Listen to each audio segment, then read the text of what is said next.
do that and 5 fellowship. Okay. 5 fellowship and torture for Brian. Stats for Andy.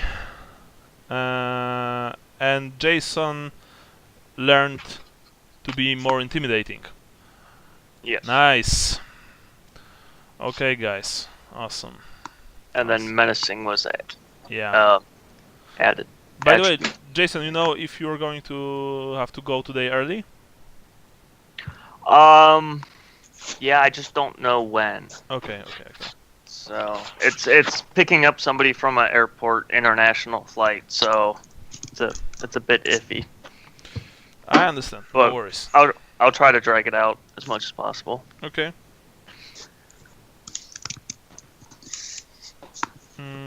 Right. If you always need to, you can call customs and be like, "Hey, I think so and so is trying to smuggle something in. You better go." Yeah. In depth. Yeah. Got Chinese silkworms in their bag. Damn AliExpress. He's got an apple from his flight. He's not going to declare it. Okay, let's just. Oh. Let's just see them. Oh, nice. Yeah, there's a map of Marienburg. You can see on the row 20. Very high definition. Very nice. If you're interested, you'll be going in from the east, from the road to Altdorf. You can see it. I'm going to draw it actually. This gate. Oh shit. I can draw. Oh no, I can. Yeah, you can see the east gate to Altdorf. That's your entry point. I will talk more about Marienburg when Sean arrives, because I want you all to hear that. So yeah. But while we're on the road, Yes. I'm going to I guess we're all in the carriage, or I'll be going up on top of the carriage for a breather, and I'm gonna ask Sally. Okay, Sally. Sally to join me up on the roof. Tell me about Talia, whatnot. Yeah, Talia. Talia. Well, I light my pipe. What do you want to know? Well, I wait till we both get up top and kind of out of earshot with all the background noise of riding, and I say, think something needs to be done about your comrade, Gennaro. I agree. I'm going to talk with him, but we might need to stop at a Chilean temple. Yeah. Dealt with anybody. He's got war trauma of some sort. I don't know if you will. It's a good idea for him to keep with us wherever we go, whatever we have to do. Might be best to try to get him settled somewhere. I'll talk to him first. I mean, I don't think it's wise to leave him either. Yes, but in his state, he's just gonna get either himself or us killed. I don't think he's gonna get us killed in the next couple days. So let's. Yes, yeah, I realize that, but you know, now that we're entering a larger city, I think there'll be more opportunities to try to get him set up somewhere. I don't know if he has any interests outside of the business you two are in, but perhaps we can help him find a place in Marienburg to settle for a while. Well, I'm not sure. I want to talk to him first and see if I think I can snap him out of it. All right. This kid's been with me for a long time. I mean, even before I left Thailand. With one leg. On a some cities never been to before. on a hammer on the coach and tell whoever's sounding like a child to keep it down in there. Yeah, that's my dog. It's been raining here non-stop for about 3 weeks, and my kids are going stir crazy. My wife's got a movie planned for them in a few minutes, but she's Yeah. No worries, no worries. oh, son of a bitch. Which I should have just said with my daughter in the room. But yeah, Sally, you know, you may not have an opportunity if we to get out of Marienburg, so do what you need to do. We'll go from there. Yeah, by the way, you know, for all that time that you were driving to Marienburg, Gennaro was just stinking drunk. And even though it's winter, driving with a person who constantly reeks of alcohol in a small enclosed space is not a very pleasant experience. Didn't we pour out the booze? Something breaks. Try again, Brian. Didn't we pour out the booze? Clear your microphone. Either. Oh, hang on. Yeah. Hey, Andy, do you have a mute button? I do, but it's not working. Oh, okay. Can you still hear me? Yeah, we can hear you. Yeah. That's what I thought. Yeah, my wife's gonna be up in she's got to finish something up, and let me try to chase my daughter out, but I can't promise that she isn't gonna come right back in.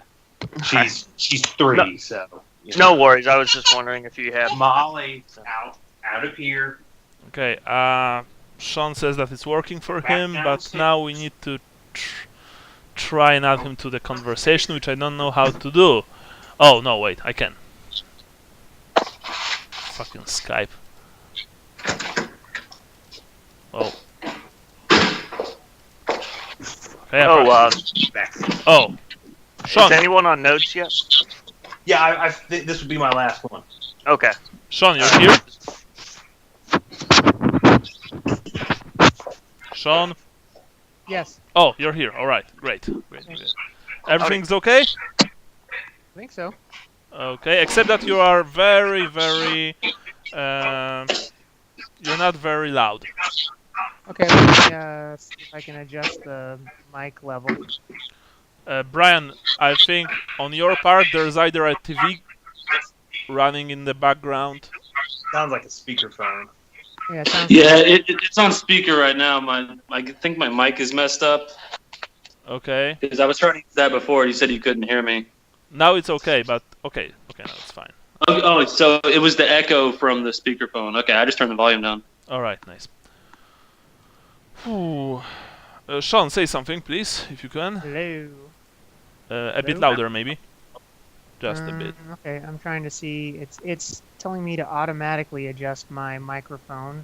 Let me see if I can go into actual device settings, because on the Skype settings, it's not letting me adjust anything. It's just saying there's a button to automatically adjust it. Or not. I don't know for you, but for me, it's not about Skype. It's about system. Yeah. System volume. That's what I'm thinking. I'm gonna go there So right now. yeah, it's mixer and sound mixer and either your headphones or your headphones. Headphones or your headphones. Yeah. Yes, clearly I'm an IT genius. That's why they don't pay me the big bucks. I used to work in IT. The biggest secret to working in IT is just 95% of the time, just a restart solves the problem. Yes. Did you check your cables or something like that? Oh, now it's yeah. now it's better. Now it's better. Is it really? Yeah, a bit. Okay. Yeah, I think it's fine.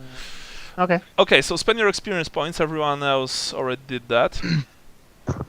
Okay. Yeah, I'm trying to decide what to do. I've got essentially 200 I can spend. were we?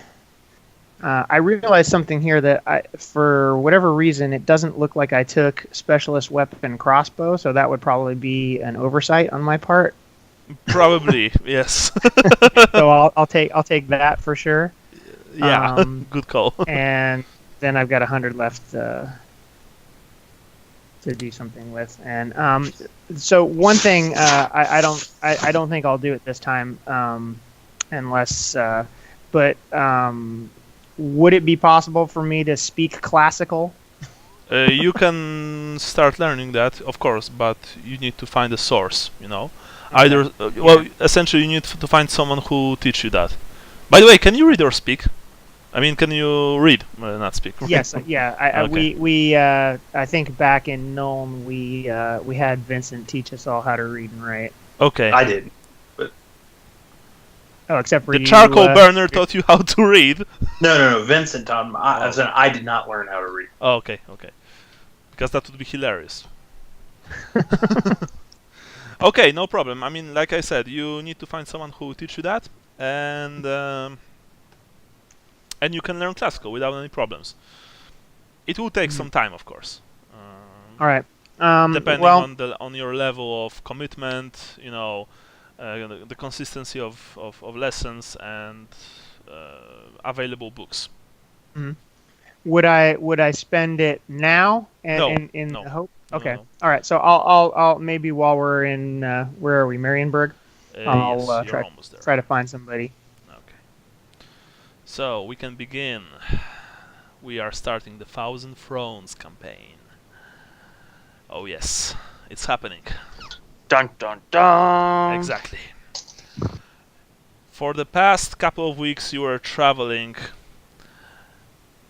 further north, ever onwards through the desolate and war-torn terrain of the Empire. The signs of the recent chaos incursion were everywhere. Destroyed buildings, deserted villages, dead bodies hanging from the trees. Miraculously, you were never attacked once on your road. Not by beastmen, nor greenskins, nor bandits. Most of the time you were, of course, sleeping inside, but a few times you were able to reach fortified inns. But even they bore the clear signs of battle, of war, of bloodshed. The further you went, the more gloomy and depressing it became. The weather got worse. It was almost constantly either raining or, it was rain mixed with snow. The wind was chilly. The sky overcast with leaden clouds. Gennaro, traveling with Gennaro was quite an experience, really. It was like traveling in a small enclosed space with a broken bottle of cheap whiskey. The man clearly developed a habit, and he did not care. He did not care what any of you thought about that. It's about quantity, not quality with him. So, with some relief, after about 4 days, after about traveling 4 days through the wasteland marches, which surround Marienburg, you suddenly hear, "We are almost here! Marienburg is right in front of us!" cries Olesia. It's before noon, quite early. Of course, the weather is horrible. There's this damp smell of marsh, of rotten trees, and soil mixed with this strange salty tang in the air. Sally, of course, you recognize that. This is how the sea smells. By the way, now answer me this. Do you want Olesia to tell you a bit about Marienburg on the road before you've reached it, so that you know what you are getting yourself into? Yes. Okay. Although it'd probably be more interesting if we didn't, but but yes, no, I agree. No reason to go in blind. Yes. I'm not going to read her in her voice. I'm just going to give you a bit of basic info, because that's what she says to you. It's a really basic info. Essentially, Marienburg is probably the greatest city in the old world and its greatest port. It's absolutely huge. The city is cyclopean, with it being placed on many islands. Both huge, able to house many wards, as the districts of Marienburg are known, and thousands, or maybe hundreds rather, smaller islands, which that are dotting the river Reich, the main river flowing through the city and emptying itself into the Sea of Claws. By the way, Marienburg is not, does not in fact lay right at the sea. There's still a, what's the word? Cove, harbor, like this. Estuary? No, wait a second. Man, that sucks. Bay. There's still a long bay going from the city itself to the Sea of Claws. This bay is deep enough and wide enough for even galleons to pass through it. And indeed, they pass through this bay and into the mainland. Ships from as far away as Naun can actually be found in Marienburg. As for the city itself, it's divided into many districts. You can see them on the map. You will be entering right through the gate to the Ostmoor district. That's where Olesia is going to leave you. By the way, there are many more bridges, but of course they are not, presented on this map because there are literally thousands of bridges in Marienburg. Okay. The northern districts are generally more luxurious, while the southern districts are poorer.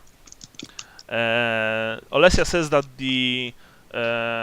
that three poorest districts are Winkelmarkt, Dudkanal, which is basically it's a slum, and Ostmoor itself. The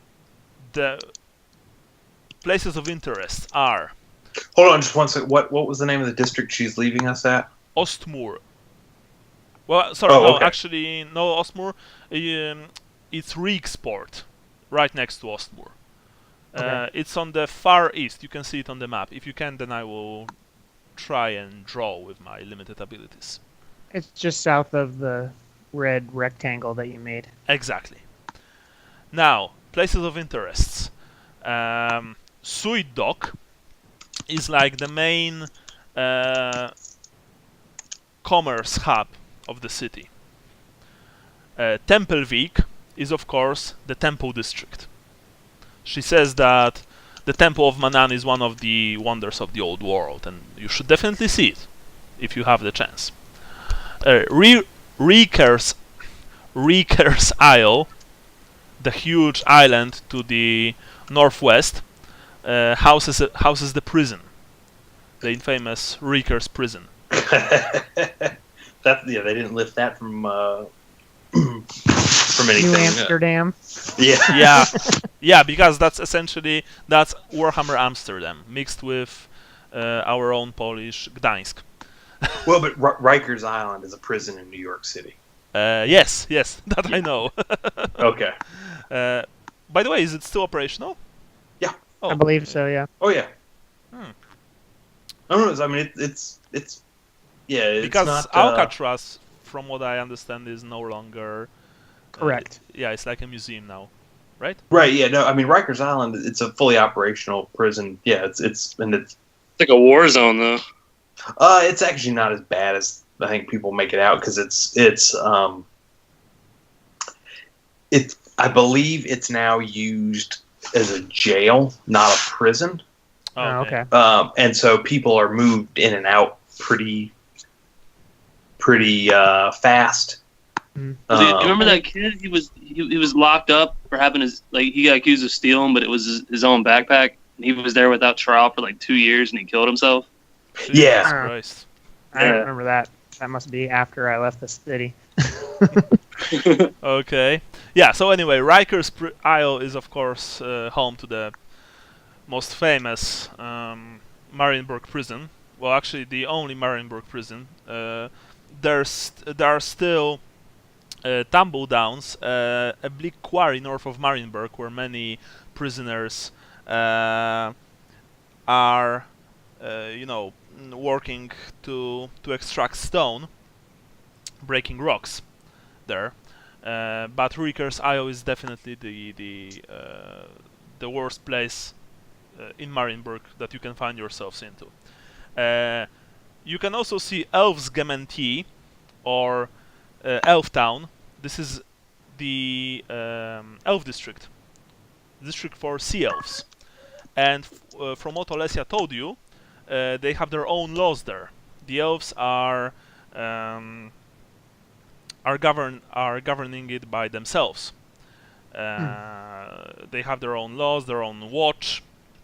And only elves live there. Actually, people, of course, can visit this place, but they are watched very closely, and no humans live there actually. And that's about it when it comes to the wards or districts, if you prefer. From what she told you, each district is basically its own thing, its own like small principality with its own laws and customs and so on.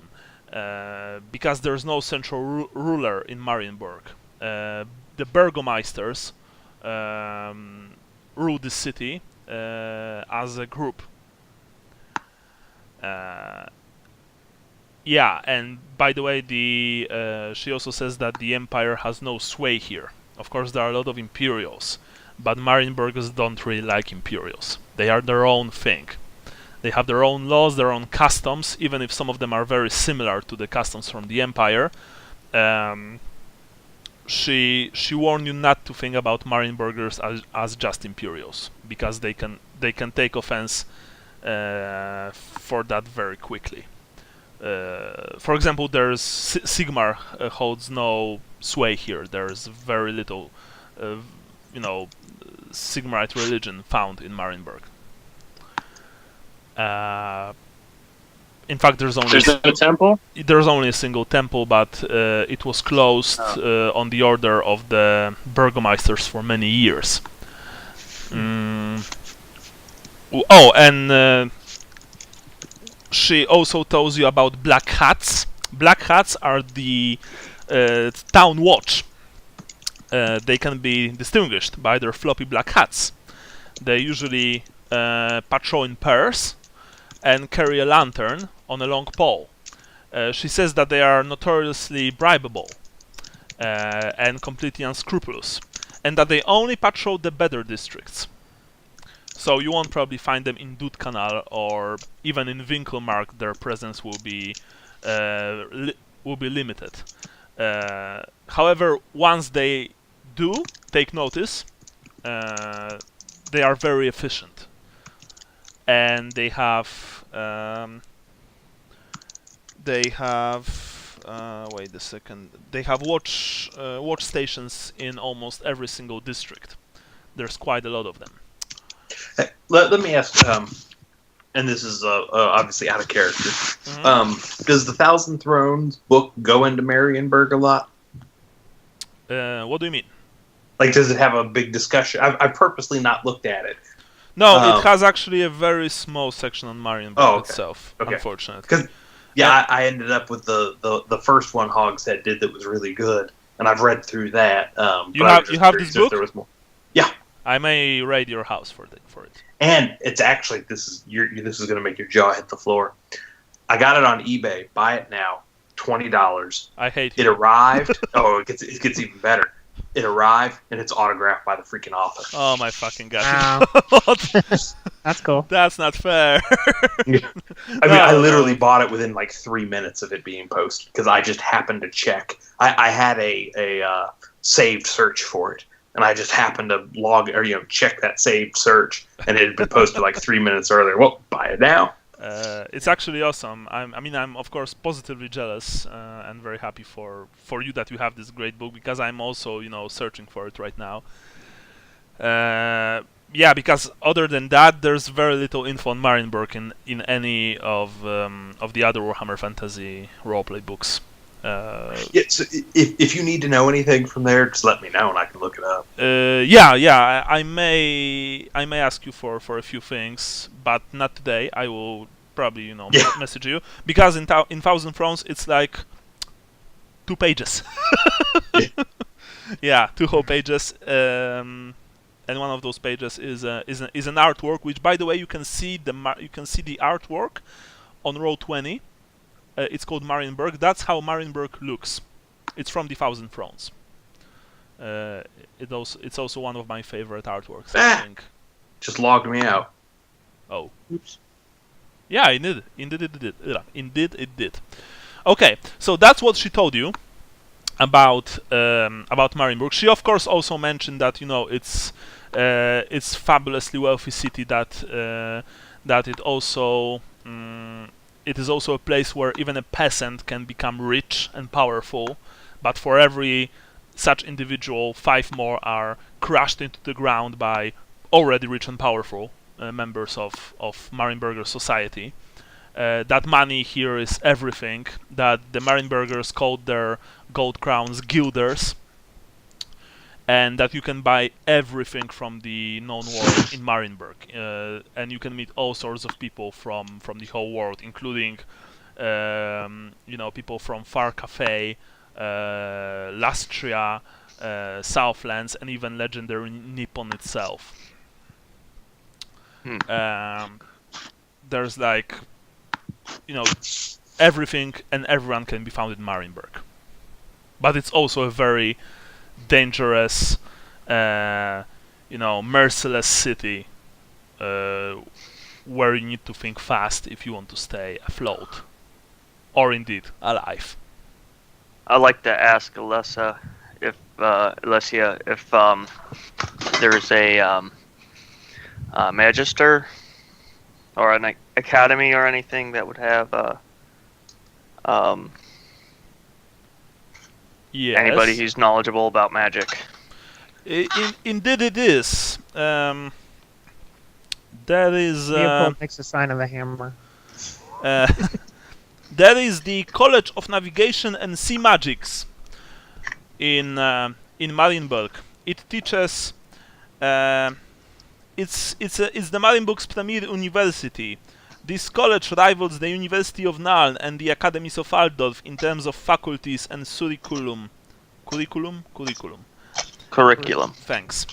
In fact, there is no better place in the world to learn the principles of navigation.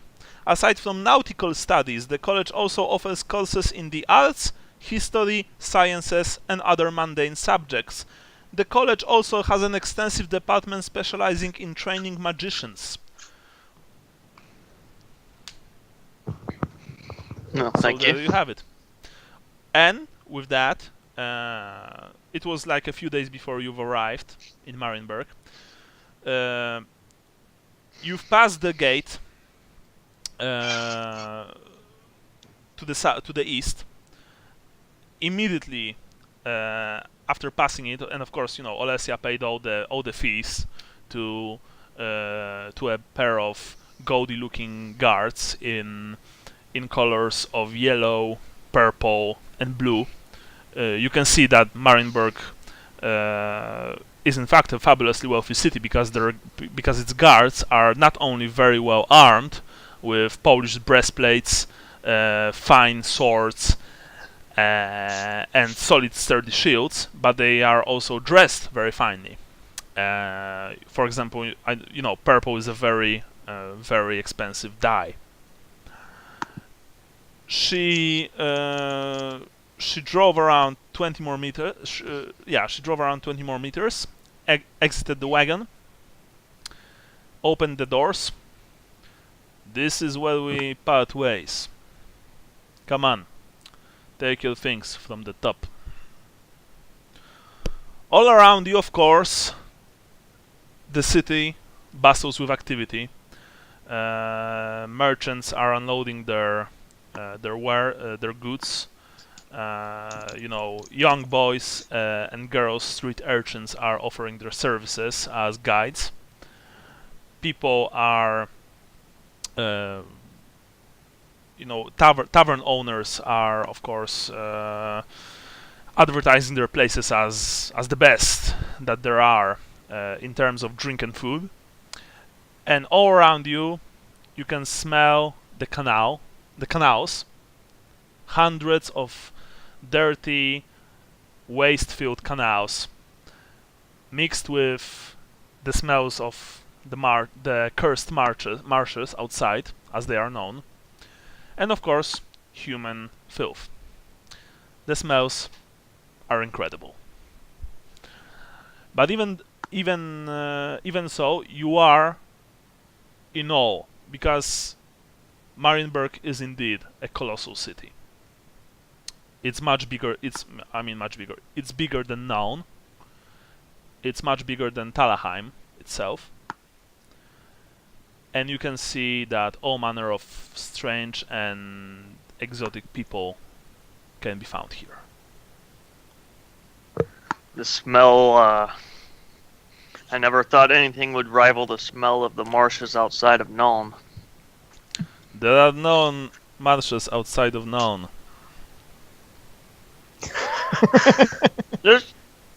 Are there not? No. Perhaps He's from another part of Wissenland. Perhaps you've mistaken it with some other place. As I get out of the, I'm gonna have to look into that one. As I get out of the carriage, I'm gonna mutter about freaking cities. Reminds me of the smell of the sewers of Talheim. Yeah. Oh yes, you should probably not drink and walk the streets at night. You might drop into the sewer and drown there. I've heard tales of fishmen coming, emerging in the night and dragging people to the depths. Mm-hmm. Oh, fishmen, you say? Says one of the passers-by. Oh yes, we had a fishman once, not far from here. Oh yes, he was a very nasty one. He drowned many fine people, but then he came out of the water and tried to extort some money from others. So they've drowned him in a casket of ale. Oh yes, I'm not lying. No. And then he went out. He went further away.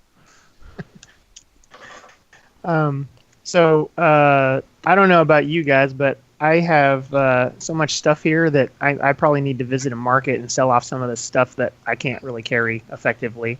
Before we part ways, says Olesia, there's one last thing. You've received the scroll from Talheim, right? Who has that? Did we? Yeah, that was when they they gave it to us, and then they told us we should leave before either the Skaven or some political enemies. Yes. Yeah, have us executed. Go. Yeah. I'm patting my pockets, looking at everybody else. With that scroll, you will go to the Empire Embassy and find Wilhelm Schmidt. He is a low-level official working there. He will set you up. Where's the embassy? What province? It's or called Ward. section of the city? It's, if I remember correctly, it's in Paleisburt. Okay. So, essentially 3 over. Well, Yes. Yeah. Because we gotta Okay. go. Remember over. to deliver the scroll to him in one piece. Alright. Do you know Who are of a we? market I'm nearby? sorry. I blanked out there a second. Who are we supposed to deliver the scroll to? Wilhelm Schmidt. Schmidt. You don't know Schmidt?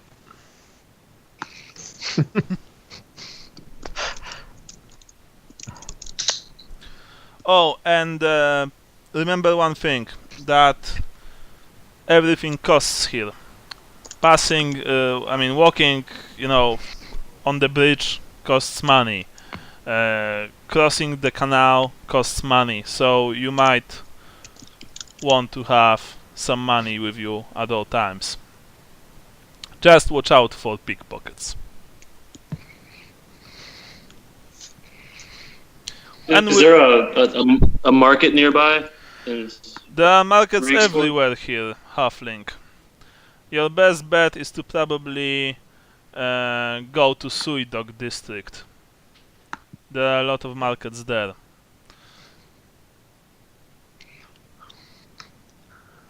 And with that, It's been good traveling with you as always.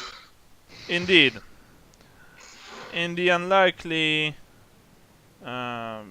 chance that we'll ever meet again, I will say to you, farewell. And safe travels. Safe Except travel my to you hat. too. Let's see. She grabs each of your, each of your arms, shakes them very strongly, then gets on the top of her wagon and drives away.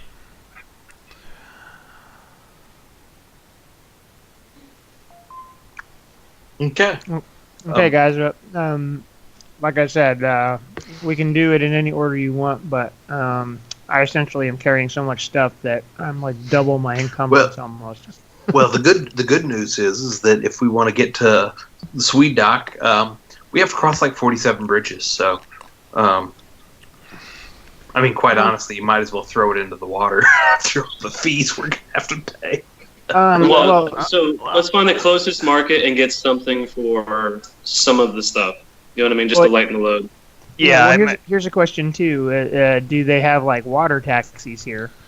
I mean, it might cost more money. You can see front. even from where you are standing, because you were driving through a fairly narrow bridge.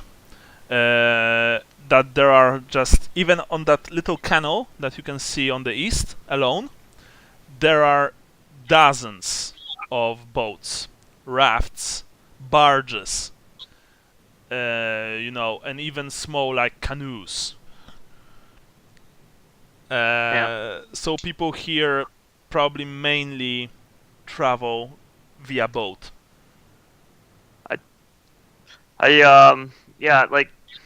Even though that port area is probably the most numerous of shops, I'm sure there is something within any one of these islands to some extent. You may not get exactly what you're looking for, but I think if we're offloading stuff, we might be able to do with just the local shops.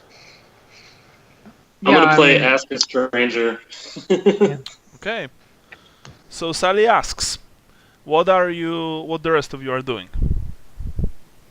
Holding all my stuff. Okay. Yeah. Yeah, watch my stuff for me. Good thinking. Okay. Sally, roll for charm. Okay.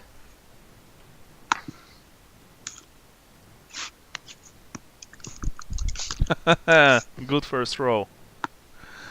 But since you were asking for a market, one of the friendly Marienburgers told you, "Oh, a market! Oh yes, you can find that second island to the south, to the east, to the southeast, actually, from here, near the wall. Yes, you can find a fine market for your wares right there. Anything on That's the in way my head. to Palisbert? I imagine I'm in earshot of what Sally asked. What? I Anything yeah, on the was way saying, to where the embassy is in Palisbert. yeah, Oh, in Parisburg. Okay. not in there, but just I was just asking over, like yelling over the conversation if there's anything on the way towards Palisbert. Yeah, because we're Is this going guy farther. armed? He has a dagger.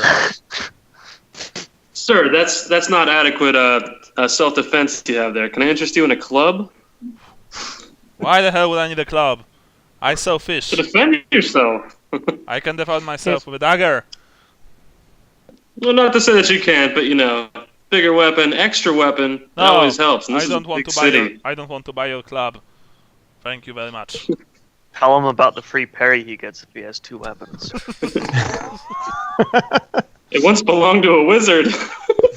You actually say that? Oh, Wait, really? And what happened to said wizard, said Master Halfling? he sold it. Oh, I see. He didn't That want. was gonna be He a- didn't want additional protection. He's a wizard. Of course. I'm sorry. I have something else to do. Anything else to do. I'm kind Goodbye. of laughing, and I just wave by. I was half joking with him, like half seeing if he would bite. Anyway, you have the location of the supposedly good market. I'm going to point it on the map. It's right here. Okay. And as for Palisbert, if there are markets on the way, there probably are, because remember that Marienburg is a city of merchants. From what you've been told, you can buy almost anything without much problems, aside of course from it being either cheap or expensive. Yeah, honestly, we could probably just walk and sell things as we go. You know what I mean? yeah, we could go to Gudberg and ask again where the market is, and then that way at least we wouldn't be going farther away from where we need to go. Some of my stuff I'm looking for, like flea market prices here. Okay. Some of it I want better prices, but some of it I'll just sell off. So I'm not being too picky. Okay, so those you are starting. Well, first of all, remember you don't have a map. Olesia showed you the map for the city, but she took the map with herself because she apparently needs it more than you. So Since she's leaving Marienburg. yes, so no, she didn't leave Marienburg. She rode further, like inland, so to speak. Shall we? So first of all, you Get don't really a- know where to walk because you don't have a point of reference, and the Perhaps we city need to hire is a- very alien to any of you, to each of you. We can- actually. We can hire a boat and have them Oh yeah, that's take us probably to the a easiest. market. Yeah, just have them take us to a market somewhere on the way. Or you could take us to the Palasport, and we could ask him if there's a market there, and Lucas, that way we have everything safely getting there. Lucas, you suddenly feel tugging on your tunic. I look in that direction. You look down. You see a small boy with ruddy brown hair, filthy, but with that. I'm gonna grab at him. No, he didn't try to steal your stuff. He just tagged you so as to get your attention.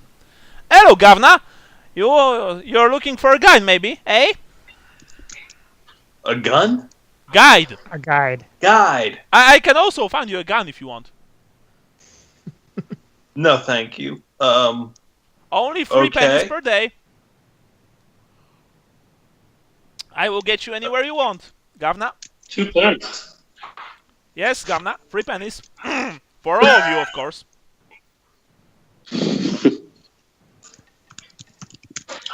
How do we know you're not going to lead us into a trap? Well, because I'm a 6-year-old child, and you are all armed to the teeth. He looks at you like you're a fucking idiot, honestly.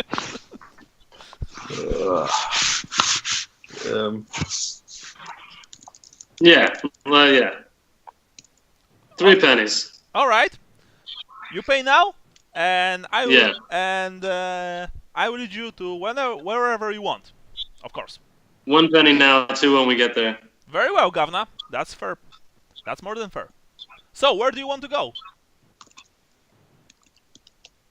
We want to go to the Palace Sport and a market along the way. Or a market along there. the way. No problem. No problem at all. Follow me then. Oh, I'm Lars, by the way. Lars. Lars. I'm Odo. Nice to meet you, sir. And you fine gentlemen are? Apparently Looking mimes. for a market. Very well. I've never serviced a bunch of mimes before. First time for everything. Great. Follow me. Yeah, Okay. adjust the excessive load on my shoulder and start following.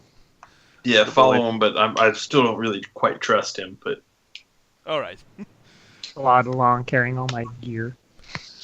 You follow the kid through the streets of Marienburg. You quickly discover one thing. The streets of Marienburg are incredibly, incredibly tight and narrow. Space is basically a premium here. To the point that Marienburgers built one house over the other. And the houses are so tightly built that you know okay, no, I'm going to read it because it's going to be better. Marienburg is vast. Straddling the river Reich, where it drains the Empire heartland out to the Sea of Claws, it is a bright spot in an otherwise forlorn and wretched landscape. The city itself rises from the fetid swamp that typifies the wasteland, that gloomy march between the impenetrable drag-walled forest and the immense Pale Sisters. With the regular rains, sucking mires, and the strange breed of peasants that make their living trawling the dark waters of the countryside, reaching the grand city can sometimes be a feat in itself.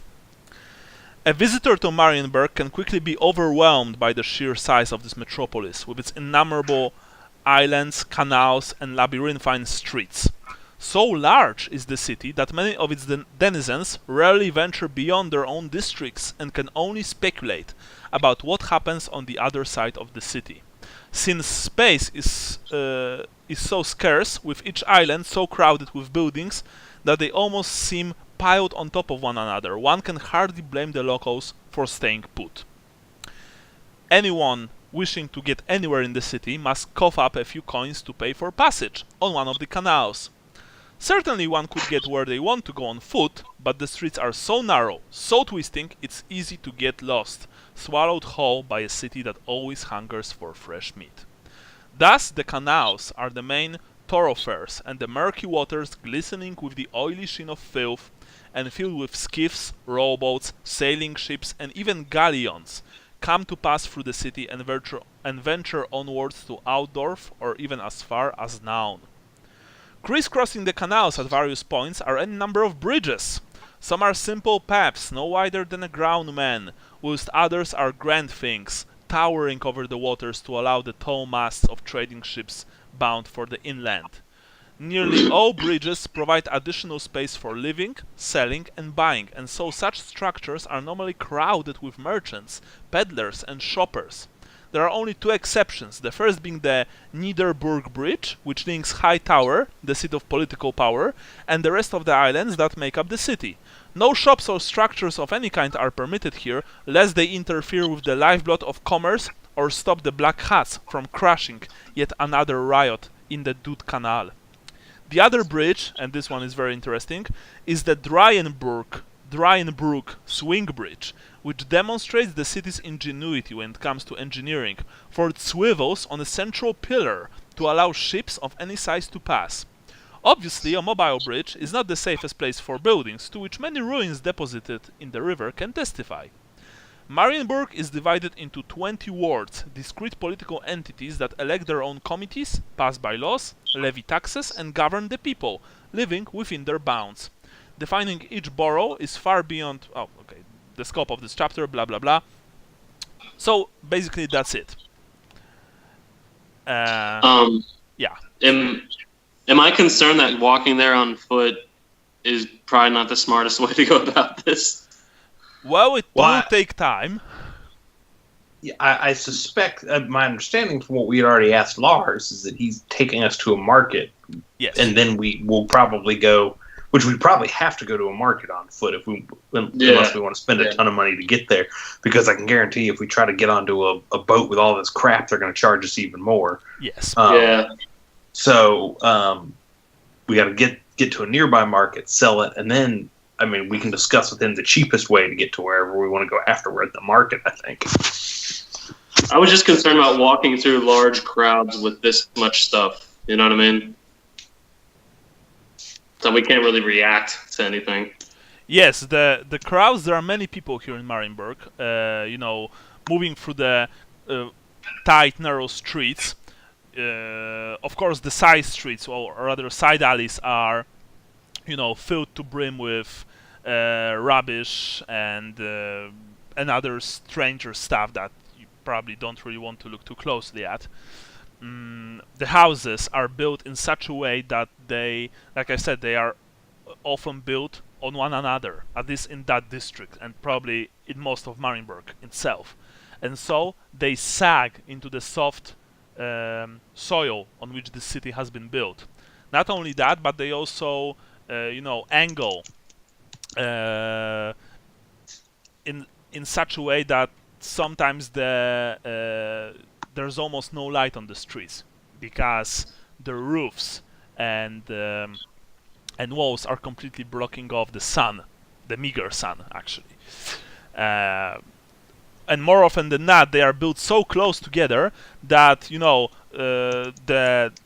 walls of one house actually are also work as the wall for the other, if you know what I mean.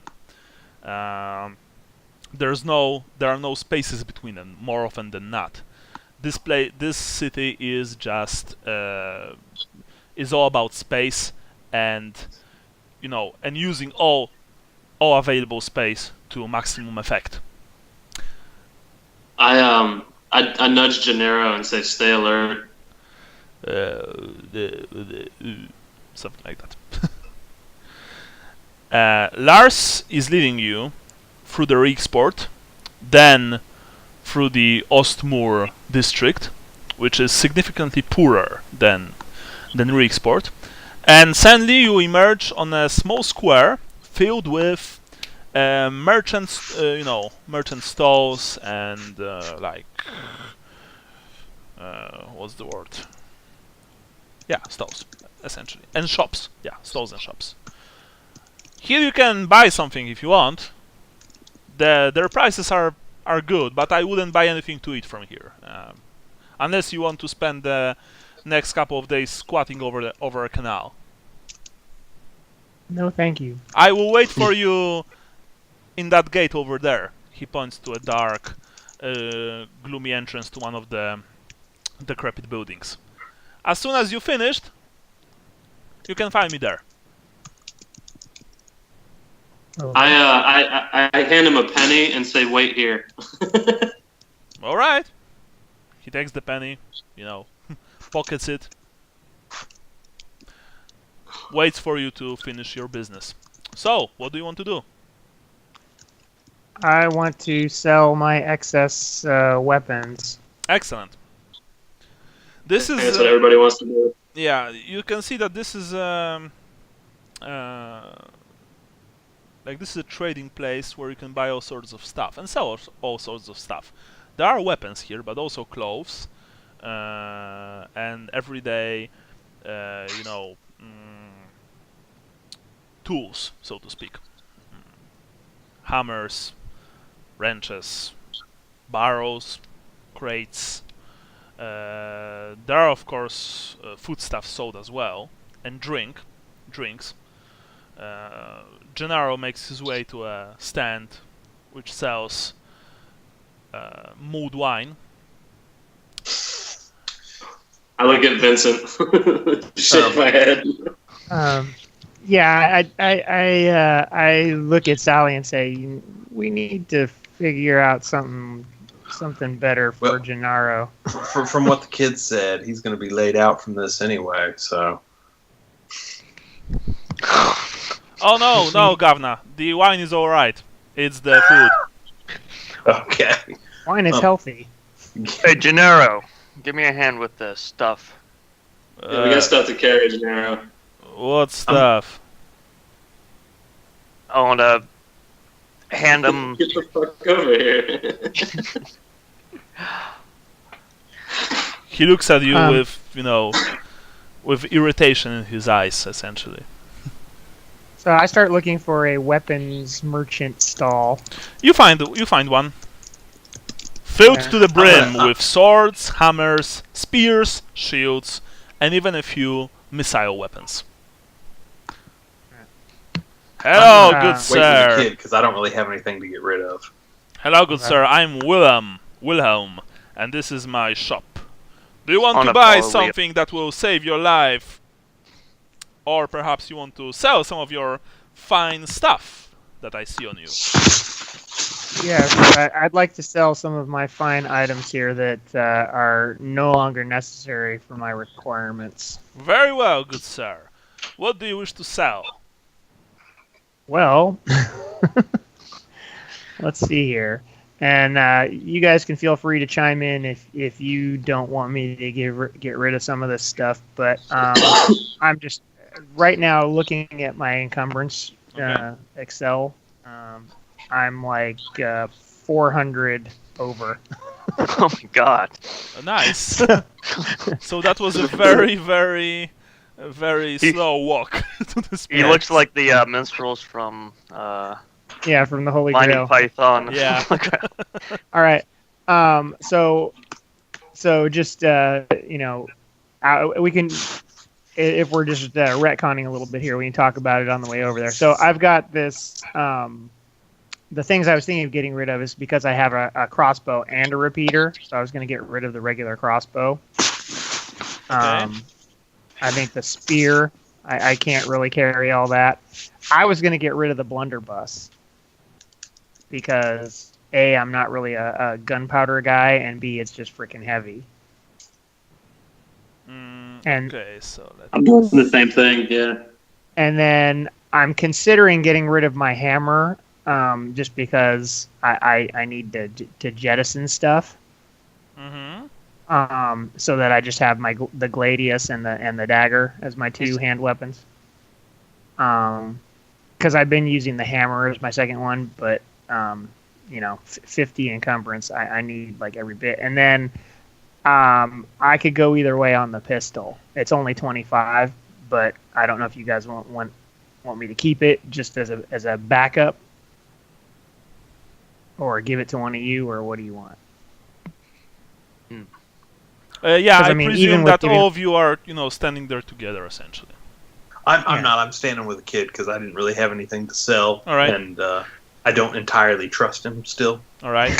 He looks at you and thinks and says, "You're a strange one. What happened to your face?" Your mother gave me the Oh, box. oh, that was low. That was low. I will need a balm for that burn. I say with a smirk on my face, though, so that it's not entirely too mean. I'm surprised he didn't say father. So, you're my dad? So do you guys have any problem with me giving up all of the gunpowder weapons versus only the blunderbuss, or? I have a pistol and a handgun, so I think I have enough gunpowder weapons to function at one time. Right. So I'm okay with you selling it. Okay. I have a spear that I was gonna to sell, so we could throw that into the pot.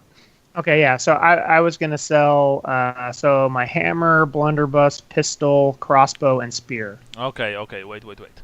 Make sure you get a good price for that pistol, though. Roll for If haggle with the man, because he essentially supernumerate.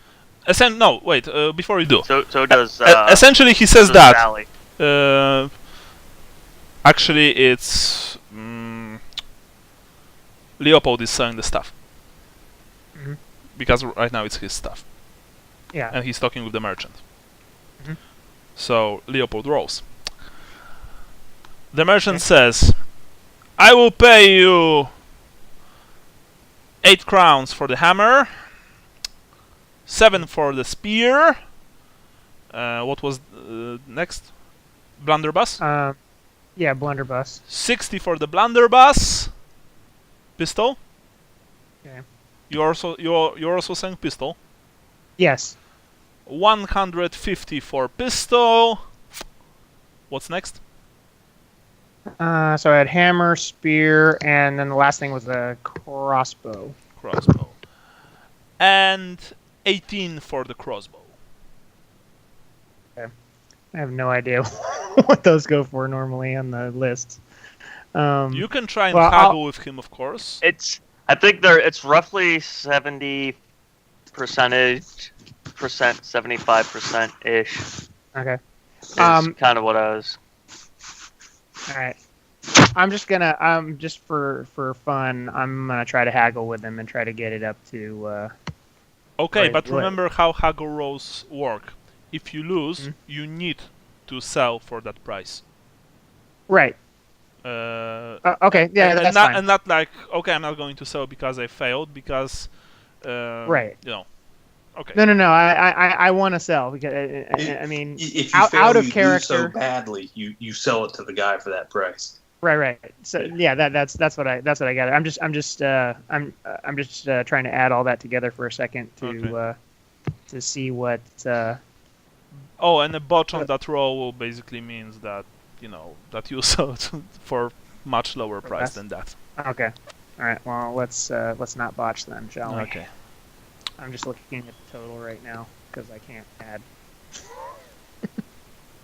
Especially not on the fly. Okay, so that would be a total of 243. All right. Yeah. Let's do this. All right. He also offers you two sturdy purses for free after you sell him that. Because 243, you need to divide the money because it's a rather huge sum. Okay. Well, rolling haggle, and we'll see what happens. Okay. Get to the... You have haggle, by the way?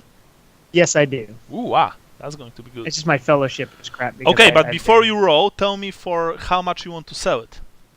I'll say 275. 275 versus 243. Okay. Roll me a haggle minus 5. Because that's quite a... Oh! I was plus whatever. All right. Yeah. Okay, so I sell it to him for 243? Yeah, you've tried to haggle, but the man was... Well, no, he knows his stuff. And you've eventually sold your goods to him for 243. You've also received 2 fine money purses. Okay. And, well, yeah, that's actually, that's a very good price, really. I'm going to try to be in the line of sight of other people when this transaction is going on. Roll for perception. Just because I don't want people to see this exchange. All right, perception. Yeah. You saw that 19. a couple of people eyed Leopold with envious glares as he Watch yourself. as he received the money. But none of these people were of the type that could probably took the money from him. Yeah. Probably. I'd like to see them try. Actually, I would. So, Dad, asks the kid to Lucas, where were you all my life? I laugh. 'Cause I'm not your father, son. Well, you've just told me that I'm your son. You were having adventures then. You look like the adventuring type. He holds your hand. I'm very happy that I finally met you. Mother told me all about you. About your face that looked like someone shot it with a blunderbuss. Yes. I'm guessing at that point I know he's giving me crap then. Probably yes. Okay. It's a very, very touching reunion. I can see through the tears. Alright, who wants to sell something next? I'll sell my spear. To the same man? Yeah. Alright. So, another one. What do you want to sell me, son? This spear. It's a fine spear. I'm going to give you 6 crowns for it. Would you take 8? Not really. Got to roll for haggle. You have? Yes. Roll.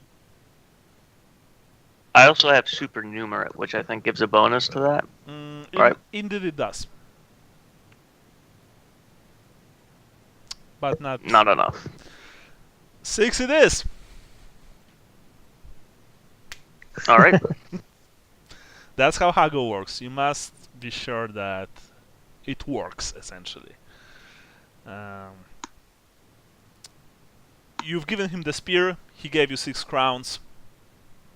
Anything else you have on you? That's a very fine sword you have at your hip. Very nice. Is it for sale?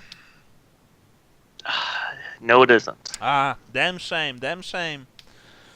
That's a very nice sword. Anyway, if that's all, I have more customers. Indeed, you know, there is a small line forming behind you, waiting to buy or sell something from this man. To this man, sorry. Who else wants to sell something or buy something? Sally? Sally? On mute. Sorry, yeah, I was on mute. Sally? Yeah, I step up next, and I put a club, a short sword, and a blunderbuss on the counter, and ask if he's interested. Oh, by the way, when you were selling firearms, you were also selling it with ammunition, of course. Or not? Yes. Oh, Yes. Okay. Okay. He looks at your stuff. He looks at the club. He looks at the sword. He looks at the blunderbuss. Mutters something about, oh, a nice blunderbuss. And says that I'm going to pay you 60 for blunderbuss and 5 each for your hand weapons. It's only So 70 total? yeah, it's only a fair price, I think. 76, and we'll call it a deal now. Okay, haggle him. And one of those nice change purses you gave my friend here. Of course, you get one for free. Okay, I have supernumerate and haggle. Excellent. Okay. And I'm rolling fellowship? Yeah. First roll your fellowship, and then I'll see. Oh, Excellent. I'm going to use a luck. Yeah. My lucky day. There we go. That's better. That's actually... That will require a roll from me as well. However, he wins. So, 70 total? Yes, good sir. Okay. Because when you haggle someone, you of course count the number of successes after the first. But essentially, since this man is a merchant with a couple of advances, his haggle, his haggle skill, his haggle game is strong, as young people today used to say. So he out-haggled you. His pimp hand is strong, huh? Yes, but that's... no, I think that was in the case of the miller from the last village. Sorry for that, that was horrible. So, after that, you return to Lucas and Lars. Lucas, you see that your friends are richer, but also carry less stuff on them. So drinks are on you guys tonight then? Sure, Sally can afford it.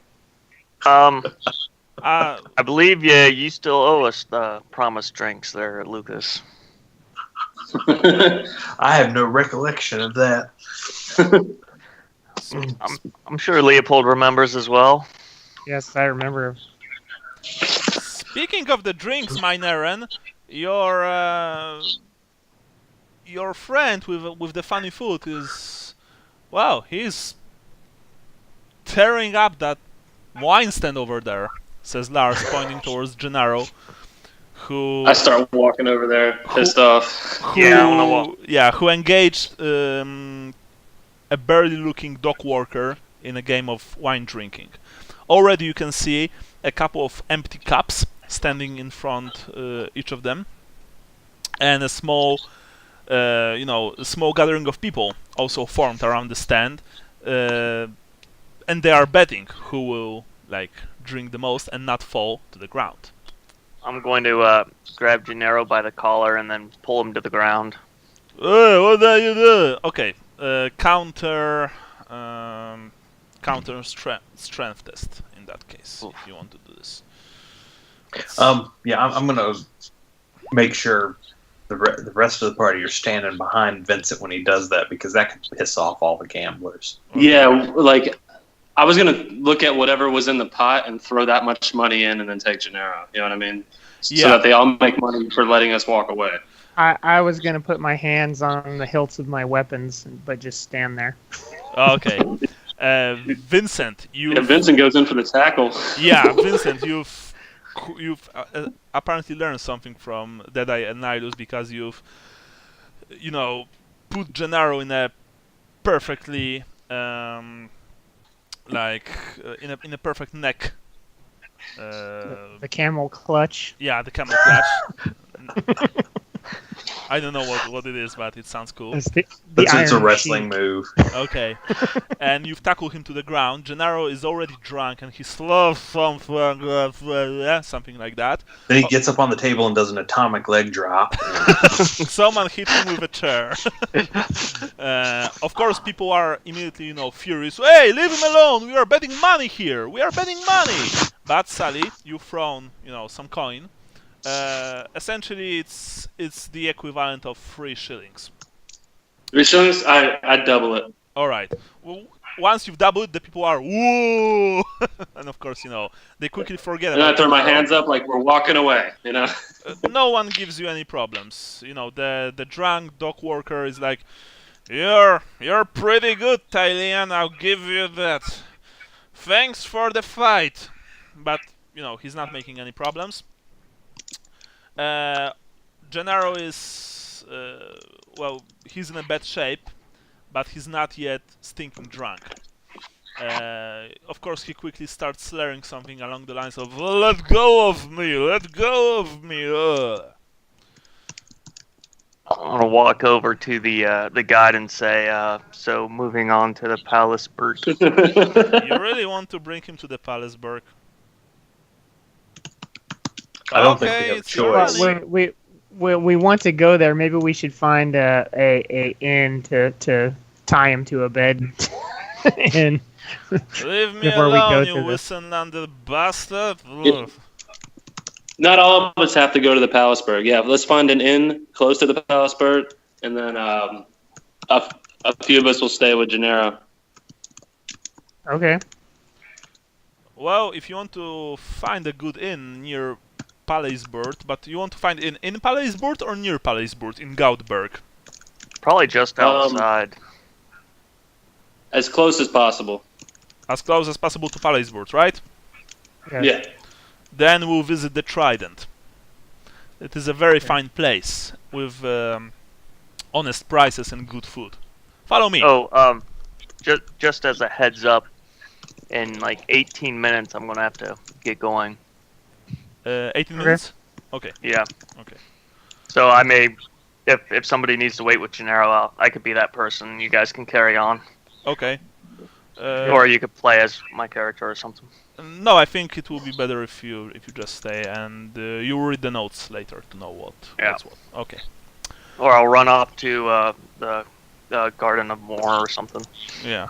Well, you don't know where Garden of Moor is, like on the other side of the city, in Tempovik. So, yeah. Okay. I think leaving him with Gennaro actually works out well. So. Yeah. Because we can't leave him alone. Yeah. Yes. And Vincent has already established dominance. So he's the dominant one in this relationship. Okay. You're walking forward, ever onwards. You've left the Ostmoor district and passed a rather wide bridge. Actually, this bridge is also used for selling various things. There are various stalls here, merchant shops, carts from which you can buy hot food and tasty drinks. Lars tells you that eels are incredibly popular in Marienburg. Jellied eels, as well as fried eels. They are apparently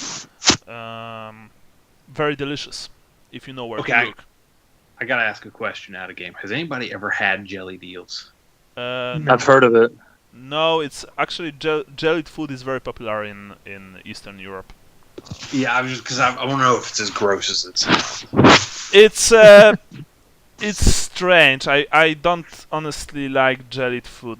I like jellied meats that we have in Poland. It's not for me, but I've heard that if you prepare them right, they are very delicious. Eel. Sorry. A few times I had jellyfish in my life, and they were pretty good. Except that one time when I ate it and then I vomited half of the night because it was bad. Yeah. Vomited jelly. Yes, it was. Sitting over the canal. Fish jelly. No, it was actually into my toilet. Thank you very much. Anyway, eventually you arrive at a small narrow street. Okay. And in front of you can see a 3-story building, which is a standalone building. Like, there are no side buildings right next to it, just alleys. There's a sign presenting a golden trident. And for those who can know how to read and write, there's also the sign spelling the trident. Apparently, golden trident. Yeah. Here it is, golden trident. Home sweet home. Very fine establishment. Come on, let's go inside, says Lars. Inside you see that the place is actually quite small. It's like the common room is shaped like a square, not that big of a square. There's of course the bar, behind which stands a man, middle-aged, with impressive dropping mustache. He is currently serving a plate of seafood to a couple of to one of his customers, sitting right next to right at the bar. The customer looks like a sailor, no surprise here. But to your surprise, you don't see any other doors leading to rooms in this place. The only door leads to the kitchen behind the bar owner. Hello, Lars, says the man. You've brought me customers? A few customers? I did. Head Link, says the boy. These fine fellows just came to the city, so I've decided to brought them to your establishment because it's best. It's the best in the city. Of course it is. Hello, my Naren. I'm Link, the owner of the Trident. Would you like to rent a room? Yes, please. Very well. I have one at the attic. Let me see. He checks his pockets and produces a set of keys. here you are. Take the ladder to the very top. And how much per night? Well, sir, it will be a single room for all of you, so it will be a total of 1 silver for the night for all of you. You can pay 2 silver per night, and then you will also have a breakfast in that. I don't think. Are we all going to stay here, or are we just going to hold here till? Because we got to pay for the room though. But that sounds 1 silver for everybody. Yes. 2 silver for everything, and breakfast is included. I'd like to see the room first. You want to see the room? Very well. Take the ladder upstairs. He points to the ladder that goes to the 2nd floor. There are no stairs here. So, how are we getting Gennaro up the ladder? Well, you use a rope. There's a rope on the top. Oh, okay. He's good enough to drink. He's good enough to climb a ladder. I'll be right back, Gennaro. Okay. I go up the ladder carefully, and I'm gonna peek what's up there. Well, you go up to the 2nd floor. Actually, to the 1st floor, because you were at the bottom floor, so there's the 1st floor. On the 1st floor, you see a similar room to the one downstairs, but this one has, of course, a couple of doors leading to other rooms. There are also a few tables, but there's not that much space. The funny thing is that on the 1st floor, there's another ladder leading to the 2nd floor. But our room is on this floor? No, it's on the. It's all the way up. It's all the way up. Okay. And indeed, there is a small wooden post hammered into the floor, to which there there's a coil of rope attached. Yeah. I'm just suspicious because this is the cheapest I've ever heard for an inn. That's insane. It's usually like 2 silver a person or something, and this is 1 silver for all of us. Yeah. Oh, by the way, so the place looks very nice. It's clean. There is no stench here, and you could smell very good food. Being prepared in the kitchen. So it looks like an inn. It doesn't look like a torture attic or something. No, Well, you haven't been up to the attic yet. Not really. Not Okay, really. well, Yeah, the I'm gonna continue. Asarak I'm gonna check Steel the room Eyes, out. is lurking in a room right next to you, sharpening his knife. It's actually a Slaanesh cult. Actually, it He's could a be. hook for a hand. Prepare yourselves. I'm going in dry. Yeah, so I'll continue up and I'll check the room out just because I'm already doing it. Okay, you've reached the attic itself. Actually, the attic is the room. It's not divided into smaller rooms. Yeah. Of course, the roof is slanted. That's the word. Tilted. Yeah. Yeah. Yes. There are a number of beds here, just enough for all of you. The mattresses are filled with straw, but the sheets are clean. There's a small table in the middle, coupled with a few simple wooden chairs. There are 2 round windows on either side of the attic, from which you can see quite a view of Marienburg, actually. Hundreds of roofs and smoke, smokestacks coming from many chimneys. You can essentially see a rather big part of the city from here, or at least the neighboring area. It's very nice. Yes, I'll go back downstairs and say we'll take it. All right. Very well. For how long? At least a night, possibly end of the week. Perhaps I could interest you in a weekly offer with a small discount. With a what With offer? a small discount. A weekly. weekly offer with a small discount. Yes. We'll pay for just tonight, and then we'll discuss another week tomorrow. Very well. Would you like for me to prepare you some dinner later? Please. Very well. Sally, no alcohol. I've got that. You guys go ahead and take him upstairs. I'll have to talk to the innkeeper. We have delicious marinated seaweeds in vinegar. We also have fish of all sorts for you, including a fish soup. And delicious baked bread. Freshly baked bread. From a friendly bakery. Would you like something to drink? We have ales from the Empire, wines from Middenland, perhaps a bottle of Kislevite Kvass.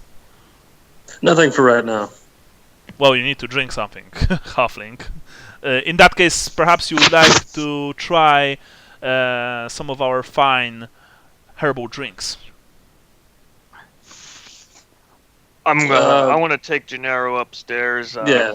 And then I want to have to log off here. So. Okay. Yeah, Leopold will assist him if necessary. You have a single pair of keys, so I presume that Leopold has the keys.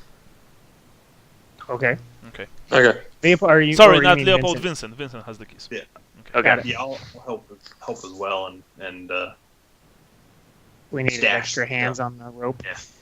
yeah, I think we will. Gennaro walks by himself, although his a few times he almost fell from the ladder.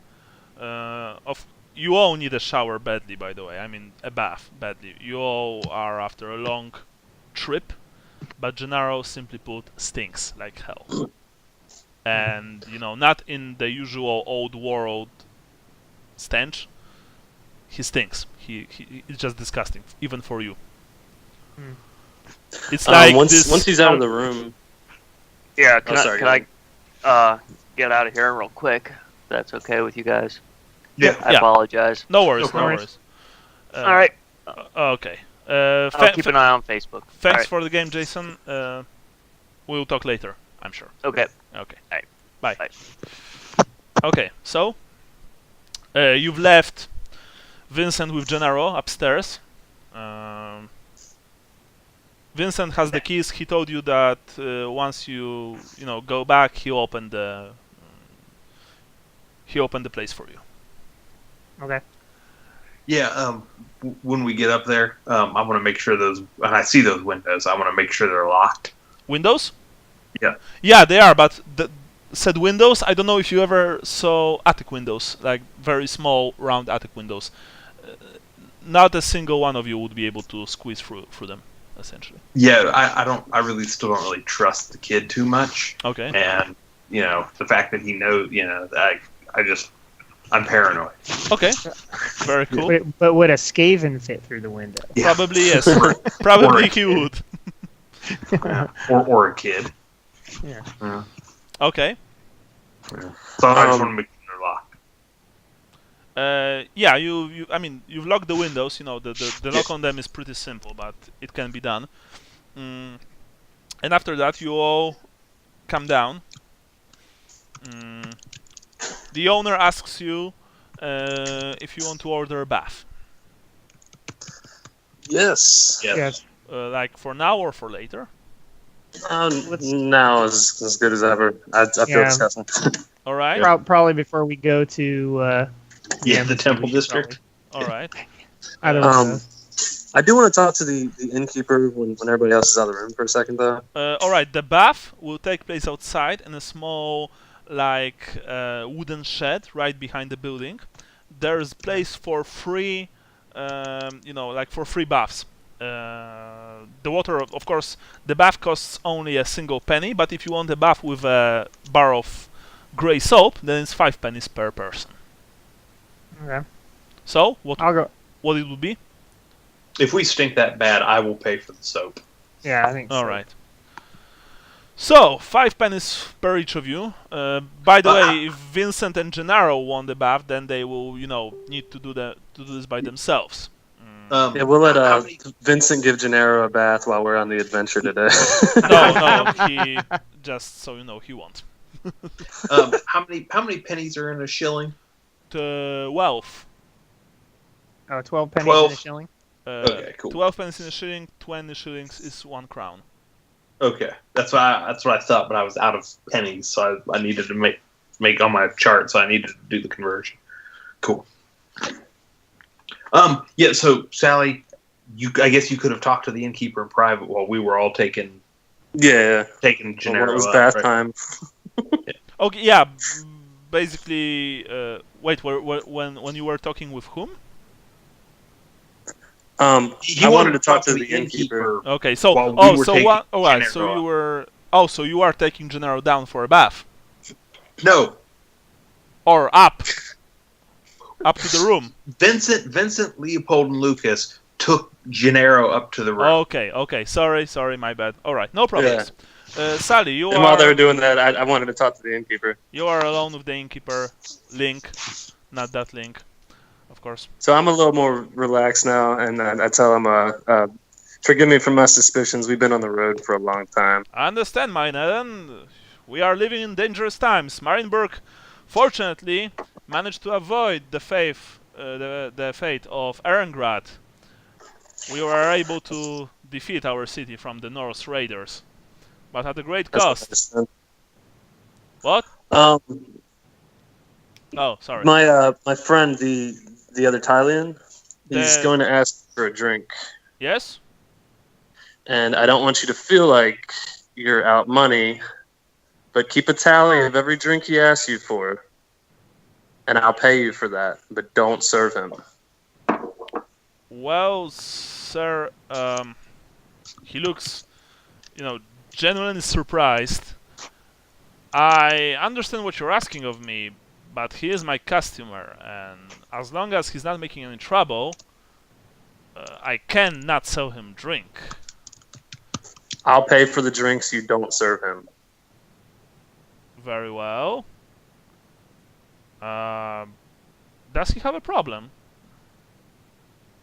We're here to see a priestess of Shalaya, and one of our comrades is going to be staying with him. A priestess of Shalaya because of his drinking problem.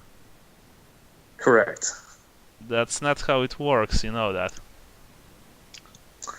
Well, that's a starting point. Look, They're if there you want my to support. advice, Master Halfling, and it's a free advice, lock the kid for a month in a cellar with only water and stale bread. He'll probably scream himself, hoarse without alcohol, but after a month, he'll be sober. I guarantee it. Although he might try to kill you afterwards, but I appreciate the advice, but my brother had a similar affliction to your friends, and that's how I've helped him. Not that we are speaking anymore, of course. I'm not even sure if he's still alive. But sacrifices and all that. well, I have until a we very find nice that cellar, if you want. I can rent it to you. Gold crown. that won't be necessary. Just I'll pay you for the drinks that you do not serve him. Very well. Will you Plus also a pay tip. for eventual damages that this clearly troubled young man, armed with weapons and very strong, will, cause to my establishment when I'm going to deny him drink for, probably He'll have third one of time. ours with him the whole time. Oh, very well. Very well, sir. Of course, if you're going to pay for any of the drink that you normally want to order, I won't be able to. I'm not going to sell them to him. Yeah, that's sell it to somebody else, then you make extra money. That said, I'm going to be completely clear with you. This is an inn. This is an inn, a very respectable one with traditions. I presume that he's not your prisoner. He is not my prisoner. So where I there's come nothing from, stopping. We respect traditions as well. So there's nothing stopping him from leaving my establishment and buying a drink at the corner. Right. I think your plan has a couple of flaws. It does, but this is just one angle. So if we could have that covered, you get paid, everybody's happy. All right. Very well. Very well. That one and well, but very well. Well, then, in that case, I'm very happy to be able to offer you my humble accommodations. I reach out to shake his hand. He shakes your hand. You see that he's genuinely a very nice man. Like, no joke. Yeah, and I'm not trying to pull anything on him. I mean, he's making money off this deal, so. Yeah. All right. The rest of you, like the next hour, spend your next hour on essentially cleaning yourselves. Scrubbing yourselves with the soap. The water. During- Yes. Okay. I was gonna say during bath time, could we take a break so I could go make a cup of coffee? Actually, that's a good idea. So let's take a small break. Yeah. Cool. Wash that man right out of my hair.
Okay, I'm back.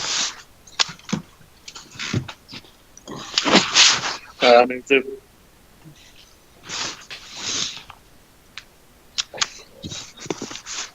This is the intervention episode of Warhammer Fantasy Roleplay.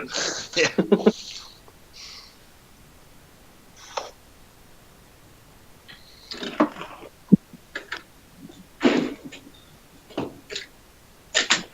So I need to talk to Gennaro. I was thinking maybe you and Leopold Sorry, go I'm, off the sorry, scroll. I'm back.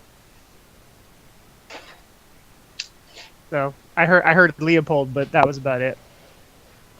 I said I have to talk to Gennaro, so that might be a good time to do it. So maybe like I'll stay back with Vincent and Gennaro while you and Lucas go to deliver the scroll and at least find out what we're doing here. Okay, sounds good. Because I don't think you're going to get jumped by a bunch of rat ogres or anything. Like, you know what I mean? It's the Palace District, right? Well, I've got Rat Ogre Slayer right with me, so I'm good. Stab him in the mouth with a spear. Well, that's all it takes. It's not hard. Except I And sold my a 10. spear. Yeah, we need to think about what to do with all this money. This is kind of a liability right now. Yeah. I don't know about the banking system in the old world. I think it's non-existent, really. Like, Although, if I remember correctly, out of game knowledge from the Marienburg book, Marienburg might actually have banks. yeah, but we might not be staying in or ever coming back to Marienburg. Yeah. Normally, I'd say you buy real estate or you invest in something, but like, I think maybe we buy precious gems. Because Yeah, So you have like one gem. easier to conceal. Yeah. Oh, I see what you're saying. Did you guys see Deadpool 2? Yeah. No, Well, I don't get the reference, but We've been talking about prison wallets a lot since we saw it. oh, the- up the ass. That's the prison wallet. But anyway, sorry. Hey, did you notice in the credits of Deadpool 2 that Juggernaut was credited as himself? No, I didn't notice that. That's funny because I just like yeah. Well, we're about to have the a big Juggernaut. CGI about it. But yeah, very funny. Molly, back downstairs. Yeah, The other my wife- option is in investing in equipment or armor, like getting jewel-crusted armor, because no one's going to steal your armor off you, you know what I mean? Oh yeah. Well, Yeah, but jewel crusted armor is, I mean, that's, those stones are gonna break when hit with them. But like a mithril shirt or something, you know what I mean? Like, just no one's gonna lift the chainmail off you, like it's still worth a lot wherever you go. Yeah. yeah. Well, I mean, we could consider doing that of reinvesting it in fancier armor, things like that. Like you have to have over 300 gold right now, right? No, I have after paying for my bath, I have 266 and then some shillings and pennies. Jesus. Yeah, it's a lot of money. Yeah. But Yeah, I still have to buy some mail, and I don't think I have the money for that. And I don't trust Leopold. He's too cheap to give me a loan. He'd probably want like 300% interest. yeah, I was gonna say. You don't have mail? No. No, he's you needed to exit your career, right? Yeah. We can get you mail. I don't need them right away. You need mail? I can get you mail. I know a guy. He's wounded. Fitted suit of mail. I'm back, boys. All right. All right. So, you've took your baths. The water that was left after you finished was probably something akin to to sludge from one of the canals. But you are clean, fortunately. At least your bodies are, because your clothes are something completely different. Anyway, what are your plans next? Of course, throughout all this time, Lars waited for you patiently inside the Golden Trident. Okay. Did he get his third penny yet? Not yet. Okay. I figured maybe he would go with you guys. Actually, Okay. the clothes thing is a good point. We're going to the Palace District. Palaceburg, yeah. We're in it. We're in it No, already. you're in Gaudberg, actually. Oh, okay. I thought we were in Palaceburg. Okay. We should probably, if possible, try to find a clean set of clothes. At least Leopold and myself. If Sally is going to stay back. Mhm. Would we? Do they have a laundry here, or Yeah, do we need to you guys find only have one pair of clothes? it? Yes. Let me check my staff. That's grimy. Yep, only have one pair of clothes. Yes, we're good imperial subjects. What do you need more than one set of clothes for? Exactly. I'm not getting married. Yeah. In the Middle Ages, that was actually pretty common. I mean, you had one pair of clothes, and you repaired them until you couldn't repair them anymore, and then you had a new shirt or whatever made. You had Something like one like bath that. a year. Something like that. Well, it's Renaissance rather than Middle Ages, but yeah, the idea is generally the same. Yeah, but Leopold is too cheap to buy multiple pairs of clothes, and Lucas comes from too bucolic of a background, so Yes. to have advanced to the Renaissance level, where maybe you do actually own a couple of shirts and a couple of pairs of pants. Yes. Well, Lucas is probably not a fashion Fashion victim type Fashion kind of plate. guy. Yeah, exactly. Yeah, I mean, I don't Lars think looks at you and says, "Where exactly are you going in Palaceburg? Because if it's some kind of fancy place, I know a place where you can buy fine clothes, or at the very least, a new pair of clean ones. Because, I mean, I would like for my father to actually, look representative when he's going to conduct business. No offense, Dad. it's quite all right, boy. Yeah, I I give the think kid a penny and laugh. He grabs the penny. So, you want me to bring you there? Because, Yeah, yes, please. alright, follow me then. It's not far from here. Once again, you are following Lars through the winding, narrow streets of Marienburg. The smell Can of... I stay back with Vincent and Gennaro? Yeah, okay, but you're I going... mean, for roleplay's sake, I have to talk to Gennaro, but at the same time, I don't want to bring the game down if it's something I need to go along for. Well, of course, but you're going to essentially miss out a lot. It's up to you. Okay. So yeah, so I'll tell Vincent to watch Gennaro till we get back, I guess. Yeah, well, of course. Because like I said, you won't be even, well, you'll miss a lot. Yeah. Yeah. Would be a crying shame, especially since we are going to have a month, month without. You know what I mean? Without Though? gaming. I have to talk to Gennaro. Yeah, I know. Yeah, So we can later make it even a single session mano a mano if you want to. Yeah. Okay. Okay. So you are walking through the narrow, winding streets of Marienburg. The smell of stinking canals, rotting fish, swamp, and good old-fashioned human filth assails your nostrils from everywhere. That said, you are going towards a much nicer neighborhood than before. There are spaces between houses that are wider than half a meter. The buildings are in a better shape. they are cleaner.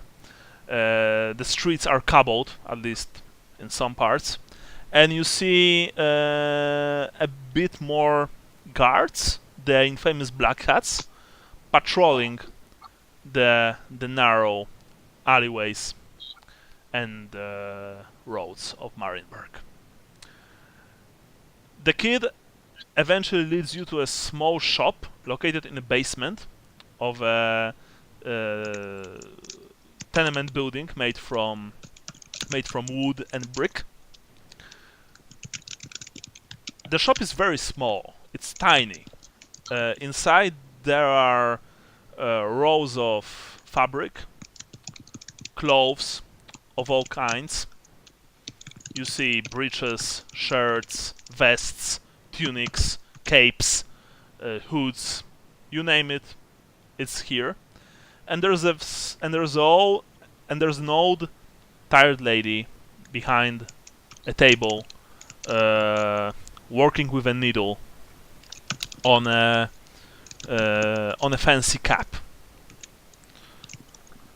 Frau Gustla, it's me, Lars. Oh, Lars. Hello, boy. Have you brought me customers? Oh, you've brought a colleague. Hello there, little man. What's your name? Oh, you're a halfling. I'm sorry. Oh, didn't saw you correctly. Ah, my eyes are not what they used to be. I'm Frau Gustla, and this is my emporium of cloth. Welcome. How may I help you? I think we'd like some new clothes that are a little more presentable than the dirty road-worn ones we have on. Well, in that case, you've came to the right place, young man. Is that a Talaheimer accent I'm hearing? Yes, it is. My father was from a small village south of the Great Crater. Oh, which one? I don't remember, it was so long ago. Bad Dankarood. No, south of the great. They're easily forgettable. South of the crater, young man, not inside the crater. Dankarood is inside the crater, and it's to the east. Bad Dankarood, I can't remember. And it's to the east. Very well. Let me see what you look like. Oh yeah. Yes. Of course, she brought the centimeter. She began to measure you. After about 10 minutes, she disappeared in a small room in the back and emerged with a new set of clothes for you and Leopold. Now, how much money a single set of clothes costs? Oh yeah, here it is.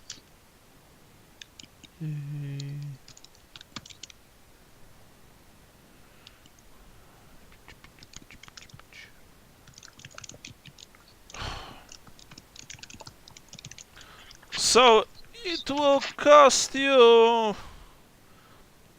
3 silver per set. I'm kind of browsing around, looking at all the different fabrics and stuff. Lucas, is being his nature, doesn't like things that are terribly ostentatious and prefers utilitarian things. How plain are the clothes? In other words, These clothes pretty plain, brown and green. Okay. No fancy work, although they do look solid. Okay, yeah, he'll take it. Just good quality clothes. A set. Yeah. So, deduce the sum from your character sheets. Yeah. You are now owners of 2 new sets of clothes. Sally, you see that, well, there's a lot to look at here. There are simple clothes, here's simple clothing, there's simple clothing, but there are also clearly very expensive sets of clothes. Even some costumes, for actors or entertainers. Apparently. Do you have anything my size in purple? Purple? Your size, young halfling. Yes, I will find something, but it will cost you. Oh, hey, I got a kid emergency. I gotta go take care of. I'll be right back. No worries, no worries. Let's take a look at it. Okay. She presents you a set of fine clothing. It's purple and yellow in colors. Looks very neat, honestly.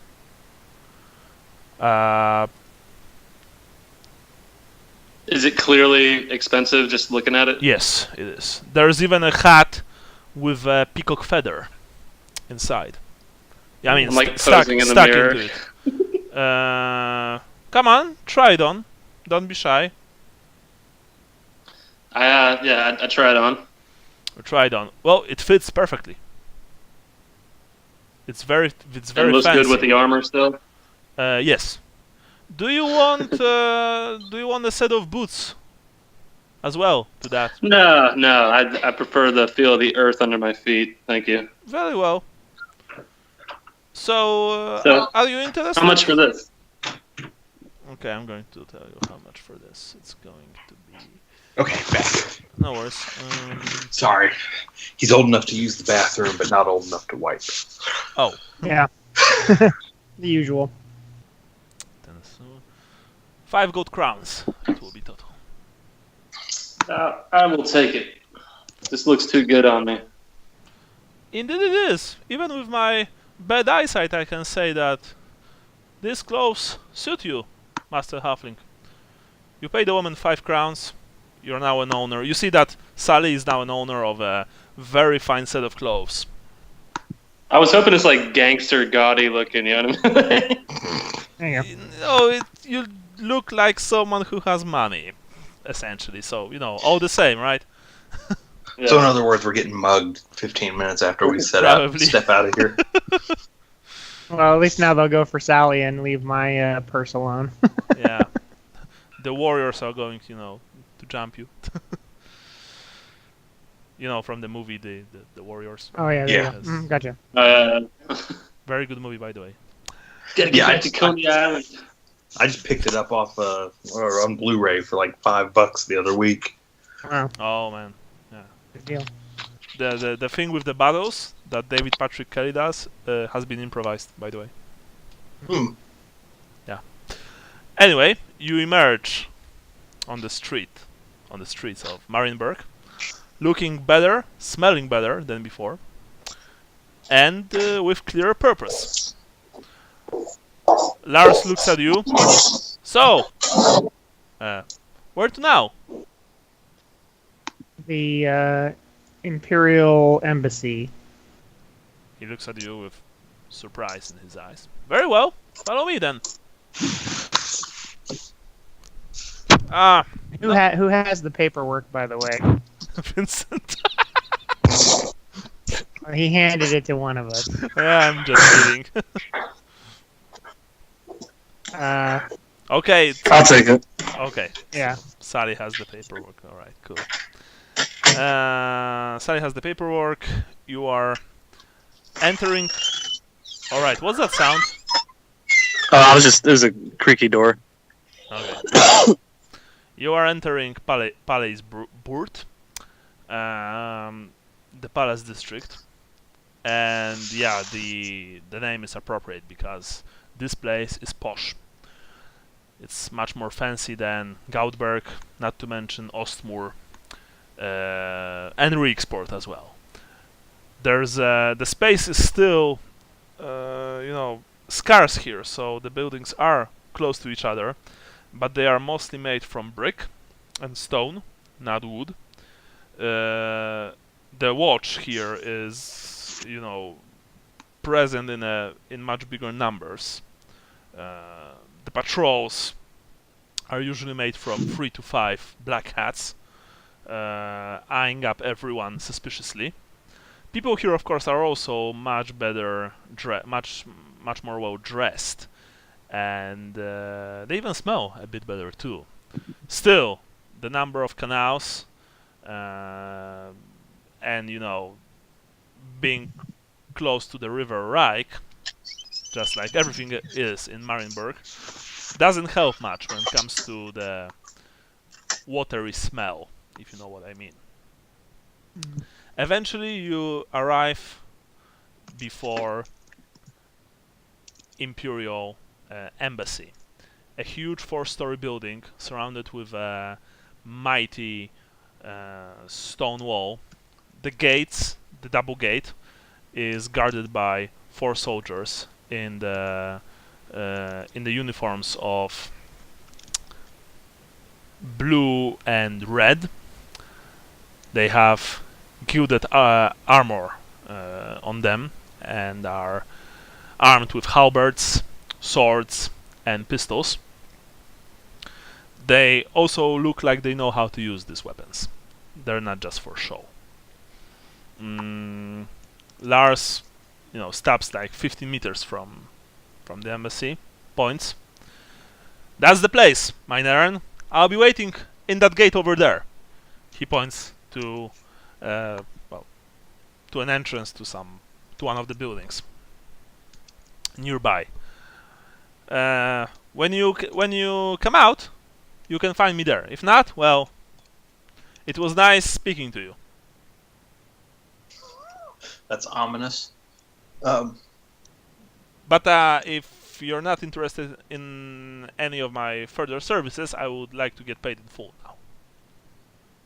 We'll definitely need a guide back. Very good choice. I'll wait for you there. And with that, he left you. So, I guess we're gonna go up to the gate. Sally in his gaudy purple clothes. I guess we'll stick him in front, so it looks a little more like he's somebody important. Very cool. Sounds good. Very well. You approach the gate. One of the soldiers takes a few steps forwards. Halt! Who goes there? He looks at you, Sally. We have a scroll for Wilhelm. What was his last name? Hold on, I got it up here. Yeah, Schmidt. Wilhelm Schmidt. Show me the scroll, Halfling. I'm sorry, it's for his eyes only. Well, in that case, you won't be able to get inside. Have a nice day. He returns to his post. What was your name? I'm Corporal Fracker. I take a step back and kind of look at the castle. I said, okay, thank you. All right. I'm trying to punk him out, like, just, if he has a second thought. What? You what? Like, I'm trying to make him think I'm going to report him, like I have some very important information and it didn't get to where it needs to go because of him. Okay. Roll for charm minus 30. Okay, does Schemer work for this? Steam? Schemer. Schemer. Schemer. Yeah, let's say that it works. Minus 20 then. Minus 20? Okay, I'm gonna use a luck. Alright. I've one after this. Or 2. Okay. Yeah. We're all in jail now, aren't we? Suddenly you hear, "You there! Stop!" I put my hands up calmly. Yeah. Fracker and the second guard come towards you, their weapons lowered. You come with us. Very well. You as well. He looks at you. Alrighty. Relinqu- Another fine mess you've gotten us into, Sally. Relinquish your weapons. Okay. I hand him. Alright. 5 more soldiers emerge from the embassy grounds and confiscate your weapons. They take you inside to a small room in the complex, in the main building itself, because the embassy has a whole complex of smaller buildings, like very small, because space is of Space is a premium here, but even so, this is an embassy after all. Fortunately, they do not like shackle you or take you to the dungeon. They just take you to a small room, probably usually reserved for either the servants or guests. You don't know which kind. They lock the door with a key. Oh, and by the way, there are bars in the window from both sides. Okay. You are sitting inside. First time, guys. Weren't we locked in a prison somewhere before? It's all a blur. Yeah, it all blends together. I thought we got locked in prison in Nuln. We did. That was when we had to try to get all those bodies that we ended up reneging on. Yeah. And to think, I was going to hire a lawyer when I got here. That should have been the first thing. Yeah, well, that was smooth. You are waiting like 15 minutes, perhaps, something like that. Corporal Fracker suddenly opens the door. You three, get up. You're coming with me. Herr Schmidt will see you.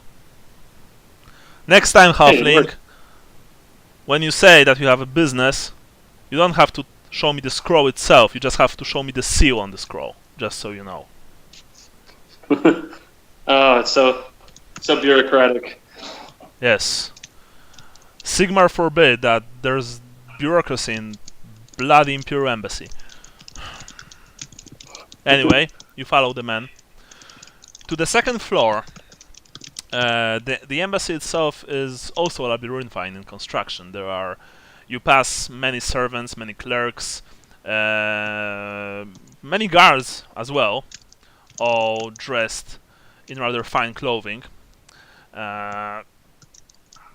You hear snippets of conversations about various things, things concerning commerce, things concerning religion, and even you've heard a few snippets of conversation about political relations with Bretonia. Eventually, you arrive at a small, ordinary-looking door. The guard knocks 3 times. Come in! You can hear from the inside.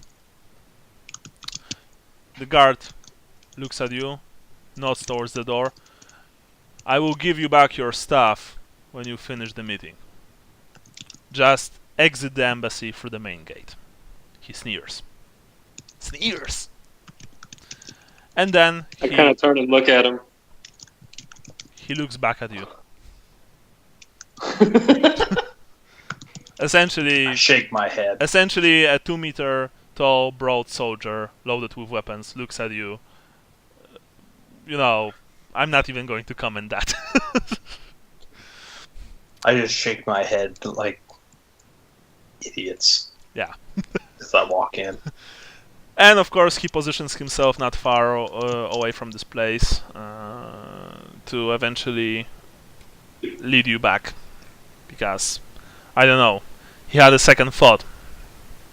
He had second thoughts about this whole situation. Maybe he's not trusting you with finding your way back. You enter the room. It's a small room, a very small room, in fact. Sandy, you're grateful that you've left Vincent and Gennaro back, because with 2 of them, like 2 more people, probably would not be able to squeeze inside. Most of the room is occupied by a huge wooden desk. Lucas, you see that it's probably made of Imperial oak. There's also a single ledger near one of the walls, filled with scrolls and books. Ledger, that's the word? Shelf? Shelf, yeah. A ledger's like a book that you put financial information in. Sorry, yeah. So it's like a shelf filled with ledgers, like books and scrolls. On the far wall, there are 2 windows, and between the 2 windows, hangs a portrait showing the Emperor Karl Franz. Call friends. Karl Franz indeed, says a small, slimy man with greasy hair sitting behind the desk. He's fat and short. There are a bunch of papers spread in front of him. There's also a glass of probably some kind of alcohol to his right side. Welcome to the Imperial Embassy. I'm Wilhelm Schmidt. I'm a diplomat. If you haven't figured it out yet, please get those chairs and have a seat. Except you, he points at Leopold. Be a good man and pour us all a drink. And he points towards a small drinking cabinet, inside which there are a couple of glasses and a bottle of dark liquid. It's real Imperial schnapps, you know, not that wasteland stuff that they drink here. No. Hey, Leopold pours himself a double, and then pours everybody else a single. Of course, you know, Schmidt also talks about himself. So, I presume that you also pour him a drink as well. Yeah. Alright. Mm-hmm. You're trying the schnapps. It's actually very good. Says Schmidt. Nothing better than a glass of fine schnapps. Yes, indeed. So, I've heard that you've made quite an entrance. Quite an entrance indeed. I turn and glare at Sally. Well, hey, it worked. This scroll is for you, sir. Show me that halfling. Next time, also try to, not make a fool of yourself. Would be good. He takes the scroll. I hand him the scroll. He looks at the seal. Oh, very peculiar. He opens the scroll, he reads, and you can see that his face changes, like he was, you know... It's not that he's arrogant per se, but he did treat you with a bit of, you know... what's the word? Like he's a bit better than you. But only a bit. But after reading the scroll, he went pale. His three chins began to shake. He quickly rolled the scroll. Oh, well, now that's some honor. Heroes of the Empire in my embassy. Well, in my room in my embassy, actually. Welcome to Marienburg. So, how do you like the city? I'm kind of looking at him strangely, like I missed something. It's very nice at this time of the year. What are we doing here, sir? Well, you came here? Obviously with a purpose of sorts. Perhaps you want to buy something. It is a city of merchants.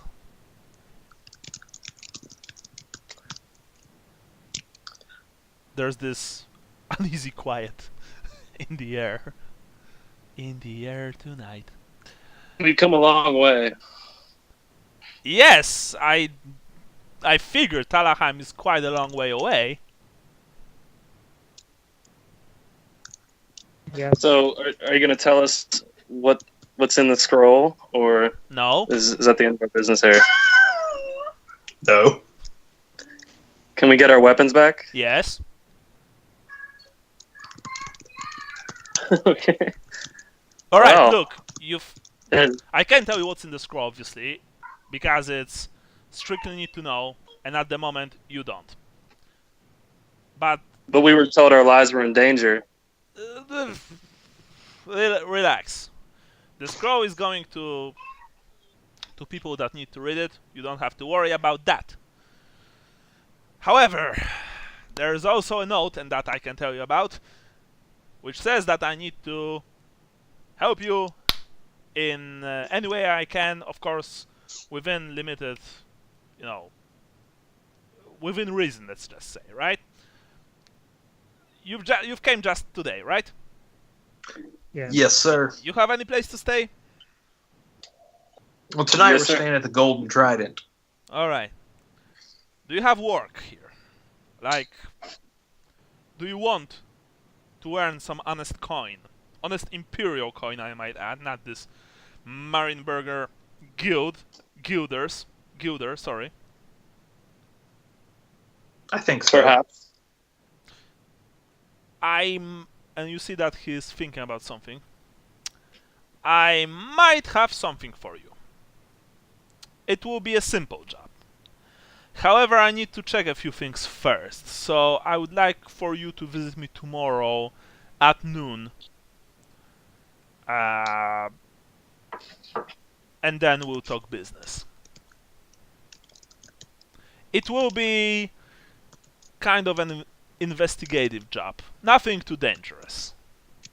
Just asking a few questions. Here and there. Where are you staying exactly?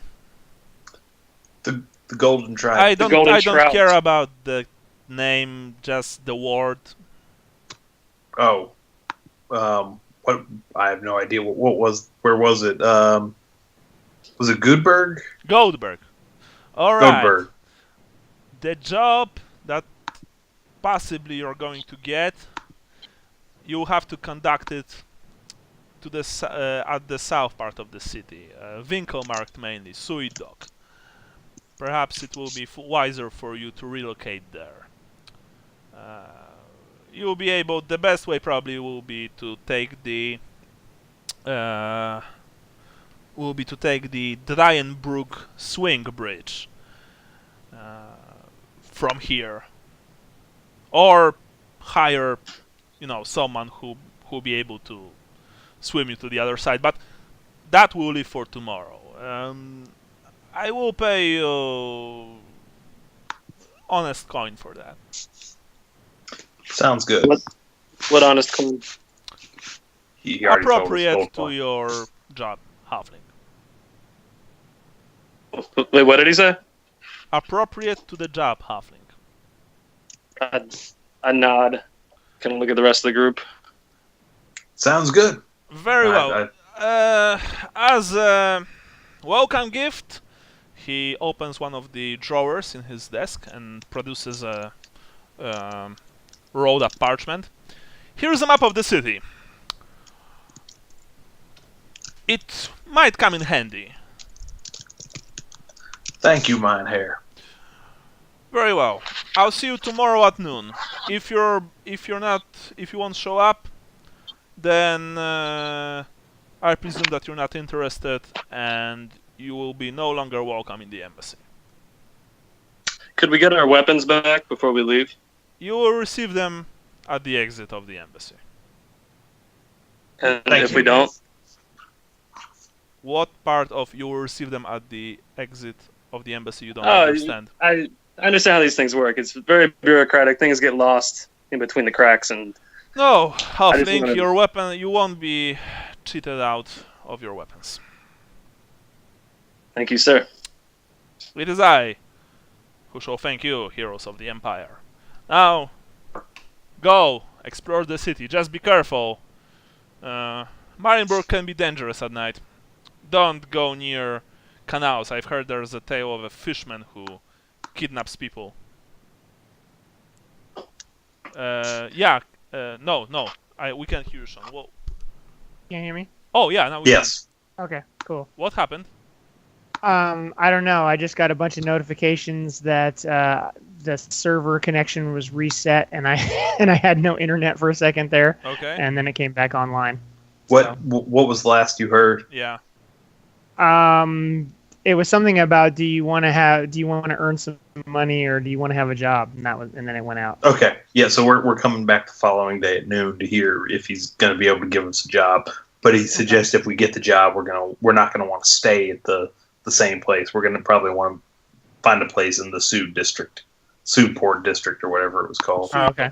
Sweet Dock, yeah. Yeah. Okay. And he also gave you a map. He Yes. gave the map to Lucas, let's just say. Okay. You know, it's. Um. I mean, you can later give it to someone else, but he gave them up to you. And with that, he grabbed a small golden bell, and ding, ding, ding, ding, ding, rang it. Corporal Fracker opens the door.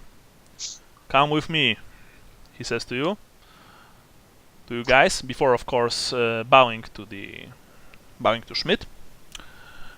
You follow him outside. Outside, right before you've exited through the gate, one of the guardsmen brought back your weapons, all of them. Nothing is lost. Better check 3 times, halfling, says Fracker. I do exactly that. Nothing is missing. Not a single. Okay. Right. I kind of crack a smile at him. He smiles back, actually, with the I was like, see you tomorrow, and wander over to Lars. Right, Lars. As you approach his place, of course, he emerges from the gloomy interior. Well, that was fast.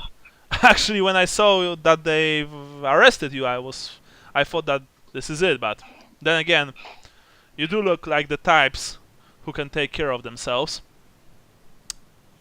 So, where to now? I think back to the Golden Trident. Very well. You don't want, I don't know, grab a drink somewhere? Maybe, find some ass? I don't think so, gentlemen. Perhaps you like some. Perhaps you'd like some. And he, lowers his voice. Perhaps you'd like to try some Scarlet Shade. I know a place. I have no interest. Oh well. Boring. Sally. Sally? Yeah, I'm kind of looking at the kid strangely now. Well, don't look at me like that. Most of the people that I, work for usually want to see that other side of Marienburg. This is a place where you can get everything, as long as you have coin, and you have a lot of coin. Maybe tomorrow. Yeah, Very well. perhaps. Follow me I'm gonna then. explore this later on. We're going back. It took you like half an hour to return to your place. Like I've said, Marienburg is very big, so it was almost 3 hours from your arrival at the city to your to your talk with Schmidt, because this place is very big and there are so many people here and the streets are so narrow that it's sometimes hard to traverse them. Eventually, you arrive at the place, and now I need to make a few rolls. When we arrive back, I tell Lars to come back mid-morning the following day, so that we can be back at the embassy by noon. He nods. Very well. You're my favorite new customers. I will be more than happy to work for you. Because we don't make him do a whole lot. Besides, He's making good money. I've been paying him like a penny every time he has to wait. So he's made it well in excess of what we agreed to. And every time he burns Lucas with yeah. Besides, It's worth dad joke. And he doesn't have to. He doesn't have to do anything highly illegal. Plus, he's probably he's getting a commission from the from both the innkeeper and the seamstress. Yes. Yeah. Besides, he says right before he leaves. Besides, I wouldn't want to disappoint my father. And he leaves. You enter your room, and you see Vincent with a nice black eye on the left side of his face. You're not surprised to see that there's no sign of Gennaro. Well, Fancy seeing you here, says Vincent. I kind of sit down and run my hands to my hair, like, what happened? He wanted to drink. I wanted to stop him.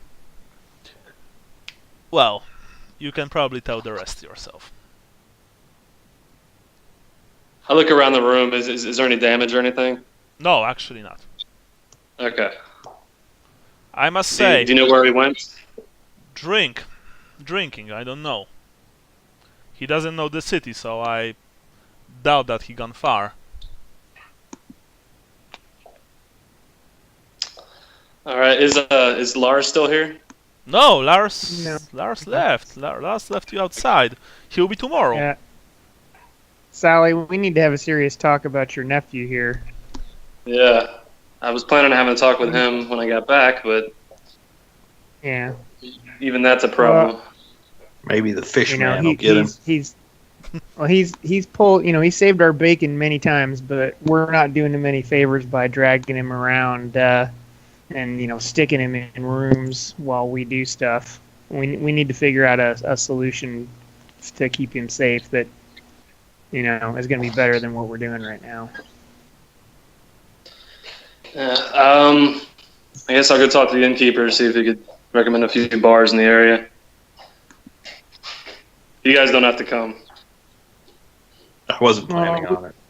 I'll come with you just in case things get out of hand with not with Gennaro so much as with people that Gennaro might be screwing her with. Yeah. So I'll go with you. So you're going down with Sally. Meanwhile, Lucas stays in the room, right? Yeah, I still don't entirely trust everything, so I'm doing security type sweeps and making sure. This place is strange to you. It's very strange. It's like city on the water, Strange thing. Oh, by the way, Vincent has a raw fish, and he puts it to his black eye. Apparently, it helps. I assume now would be probably when he would want to go take his bath. Yeah, he just waves his hand, and later, I must say, for a drunk, he has a mean right hook. You go down to the bottom level. You, of course, there's the bar owner Link. Right now it's about late supper time, so there are quite a lot of people inside, even though the space is limited. Mostly dock workers, fishermen, but also a couple of younger people who look like academics. These are the loudest, of course. They are the loudest of the whole bunch. Link looks at you and says, "Oh, welcome back. Your friend, he wanted to buy a bottle of Aquavit from me. Well, I told him not. No, he was pretty aggressive. But when I've showed him my blunderbuss, he decided to, abstain from violence." How much for the bottle? For Aquavit? Actually, that's a good idea. It's a good question, sorry. Yeah, it's here. 2 silver, Master Halfling, but I would just like to note that this young man is no longer welcome here. I will, of course, give... oh no, sorry, Gennaro paid for himself, so no, he's not going to give you back the money. Alright, you've all paid for yourselves, right? Every single one of you. Well, I thought you said it was 2 silver for everybody, so... Yeah. No, he said 1 silver. Like, that's why I went and looked up at the room, and I was like, what the hell? This has got to be like a... 2 silver included the food that we ordered. Yeah. Okay. Oh, so he says that he's no longer welcome here. Nobody threatens me in my own house. Nor should they. Yes. Yeah, reasonable. That's a reasonable expectation. So anyway, a bottle of aqua. I put 3 silver on the counter. He only takes 2. I take the third one back. So, you want to eat something? Something to go. Something Which on the which go? direction did he head in? Well, he turned left. Cursed some, spewing curses about drinking something or buying a drink somewhere where someone is going to sell him one. Yeah, I'll just take an apple or something. I haven't eaten all day. Well, if you haven't even eaten all day, Master Halfling, then perhaps you would like something bigger and tastier than an apple. When I get back, I have to go find out where he went. Very well. It's on the house. He gives each of you an apple. Thanks. After I'm done with my security check, I am going to come down and have dinner. You're coming down and you're having a dinner. All right. Yeah. But that's So, after the boys have left. Yep. Or Ling, where's the best place to start? where's the best place to start for what, Master Halfling? Looking for my nephew. He's your nephew. How does Yeah. that work? It's a long story. Yeah, I don't even want to know, honestly. Well, there is this drinking den not far from here. It's called Cat's Piss. Cat's piss. Yes, it's under the protection of the Crips. No, just kidding. It's under the protection of the herring gang. Very well. Herring gang. Yes, herring gang, like that fish, herring. Herring gang. Yes. Okay. You might want to be careful inside. Yeah, I'm gonna go back up to the room real quick. I'll be back. Yeah, especially with that clothes you have on. I'm gonna put my known clothes back on. Right. I was actually going up to leave my money with Vincent. Yeah, well, when you come Take my back, gold watch off. when you come back, you of course see that Lucas is preparing to go down. Okay. So I've got my sooty known clothes on. I left my gold behind. All right. So I'll bring 10 silver. 'Cause, All right. yeah.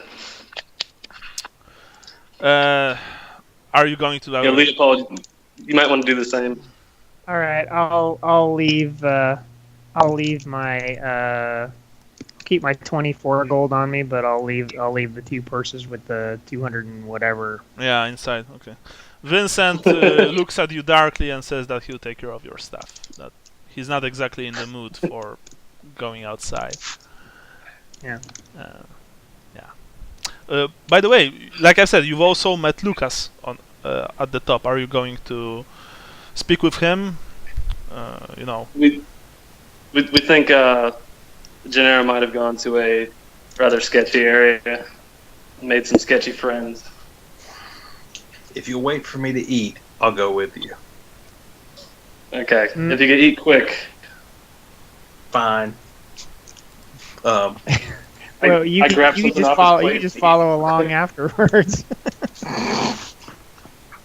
'Cause I feel like the sands in the hourglass are running out. We need to get Yeah. going. Follow the screams. Who knows? Yeah. Who knows what trouble he's getting into? So, Lucas, you're going downstairs, or rather down the ladder. Link looks at you.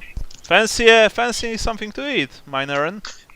Yes, sir, but something I can eat quick, as these two gentlemen are demanding that I come with them. Well, then, may I offer you a few baked strips of our famous Reich eel and a cup full of thickened juices? Sounds It's very good. edible. Trust me. Well, it's not only edible, sir. It's our delicacy. I've heard that they serve this in Aldorf as well, but of course ours are better. I'm eating stuff off of Lucas's plate. Okay, I'll give it a try. All right. If anything, I'm adventurous. You were given a simple wooden plate with like 3 long strips of deep fried fish and a small wooden cup filled with juices from said fish. It's actually very tasty. Actually very good. It's been seasoned a bit with a few herbs. Olesia, when you were traveling to the city, Olesia told you that fish are usually cheaper in Marienburg than meat because they're more, they're easier to procure. And when you look around the place, you see that it's probably true because most of people here, most of them don't eat meat. A few are chomping on sausages, but that's it. So that's something that you can eat on the road. Okay. Yeah. So I'll eat some and then pick up the rest and thank him and head out the door while eating. All right. Well, yeah, there were only free strips, so there's not that much. But still, that was tasty enough. You are feeling actually very fine after eating this meal. You emerge onto the streets of Marienburg, and I presume turn left towards the Cat's Piss. The Cat's Piss. Yes. Of course, you don't really know where the Cat's Piss is, so you should either each of you or one of you roll for charm. Roll for charm. You want me to roll? I have a 50 fellowship. All right. Plus, I have a. It's something else. Do I need navigation for this, or is it something else? No. But if you have like Streetwise or something like that, you will get a bonus. I have Streetwise. So you get a bonus. So roll.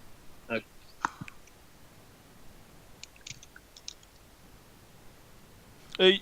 You've passed. Jesus. You've passed.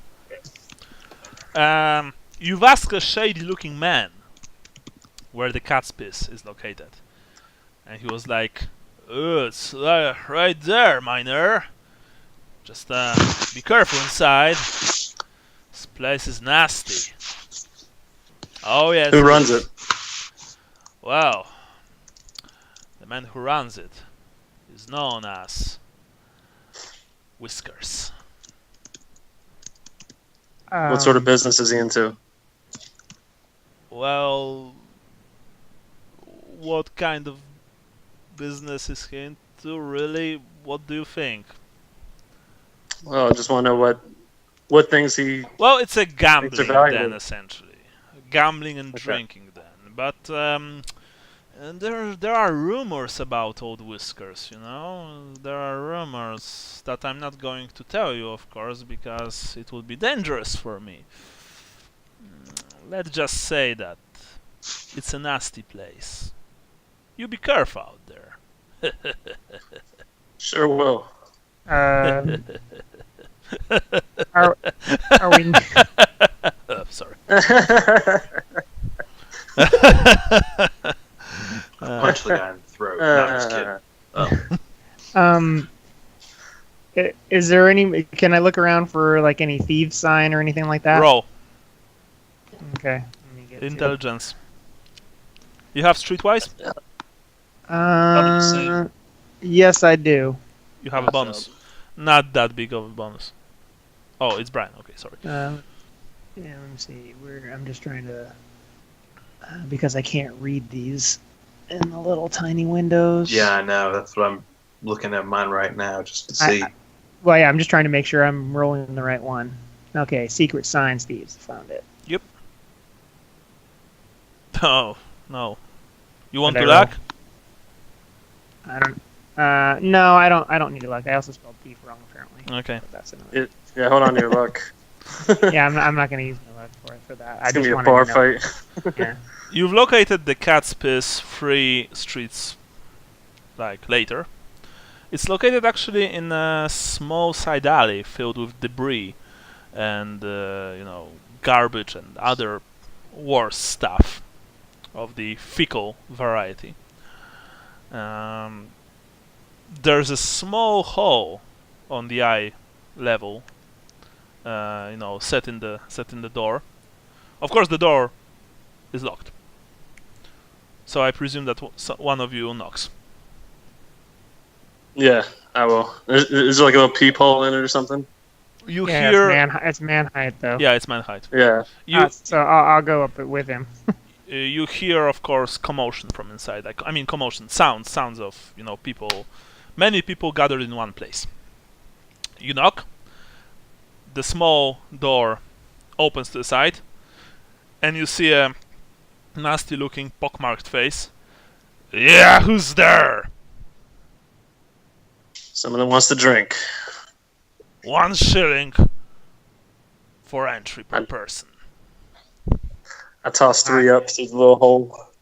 He grabs 3 shillings. He opens the door.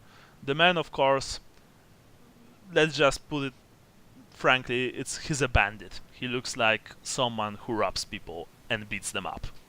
He has scars all over his face and bared arms. He's huge. He's armed with assortment of clubs and daggers.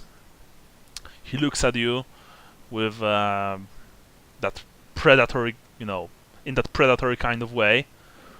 Welcome to Can I Cat's look back Pits. at him like that? Like, you want to look at him like well, he no, looks at I'm you? just trying to look hard. Like, I'm trying to, you know what I mean? Like, I belong here. Okay. Sally's posturing hasn't worked out too well so far. Roll for strength. Strength? Yes, you are trying to You are trying to look tough. Test your strength. Would it be better to not test at all? If you're not going Like- to test, test that at all, he's just going to smirk at you. Okay, I'll do Okay. it. He smirks at you anyway. I'll use a luck. I got 1 left after this. All right. Because you didn't learn? Okay, at least it wasn't a botch. The last luck I have is to not die. He smirks at you even harder. Come inside. The place stinks of cheap alcohol, unwashed bodies, and tobacco smoke. There's this miasma, essentially, of cheap tobacco smoke hanging in the air. After walking a few meters through a short corridor, you emerge into a huge, actually very big common room. You can immediately see that this is a place where you won't find anything to eat, but you will find a lot to drink. And there are also it's a casino. There are game tables located at each of the 4 walls of this place. Of course, armed guards are stationed at every single one of them, and they watch the players very closely. Tired wenches are serving mugs of frothing but cheaply smelling ale and stronger drinks. And almost every single one of the patrons here smokes. They're smoking pipes of all sorts, and the patrons themselves, they look more like pirates than seamen. I actually know the joke about the seamen. Thank you very much. They are bare-chested. Their arms are powerfully built. They have all sorts of tattoos. You saw that a couple of them even have strange birds sitting on their shoulders. The birds are, cawing madly, and you could swear that one of the birds even speaks. Like, it speaks one word over and over again, but the noise here is so loud that you can't get the words that this thing is, saying. Everyone here is armed, and heavily armed, I might add. The bartender, one of the 3 bartenders behind the bar, for example, has 6 pistols on him in chest holsters. The other has a couple of throwing axes at his hip. The 3rd bartender, a female, actually, has a male shirt on her, and she also has only a single eye. The other is covered by an eye patch. various skulls are adorning the wall. Skulls of sea predators and other things. This whole place just oozes danger. The biggest trophy hangs above the bar itself, and it's a stuffed head of a huge predatory cat with a black fur and long, sharp tusks, teeth, whatever. So, you're standing in the middle of this, well, at the entrance to this place. I'm going to keep an eye out for Gennaro and walk towards the bar, I guess. Perception test. Perception. Okay. Anybody else want to test? I haven't been not doing too good here. Yeah. Wow. Yeah, I'm looking for Gennaro as well because that's what. Although, you that time you did well. So. Yeah. The rest of you don't have to roll. Yeah, I'm not going to risk botching in this place. Brian. Yeah. You are walking towards the bar. At the end of this room, at the far end of this room, you see a familiar figure of Gennaro being manhandled by two of the guards and taken to a pair of doors at the far end, which is guarded by another pair of guards.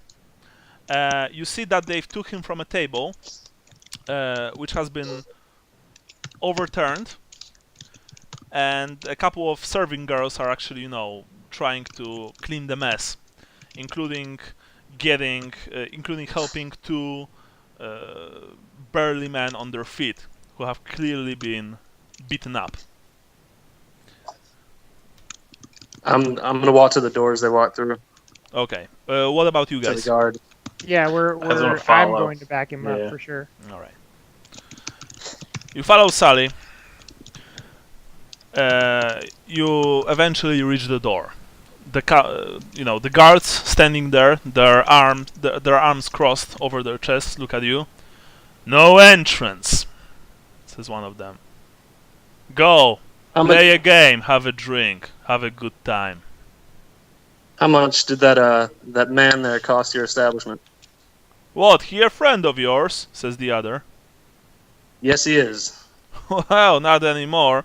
He's going to sleep with the fishes tonight. After we tie an anvil to his ankles." There's all this money on tables around here, and you don't see the money that's in front of you right now. Everything has a number. Roll for charm. Charm. Opposite test. Do I have anything that'll help it? Let's say that you have Schemer and Streetwise. plus 10. It's 10.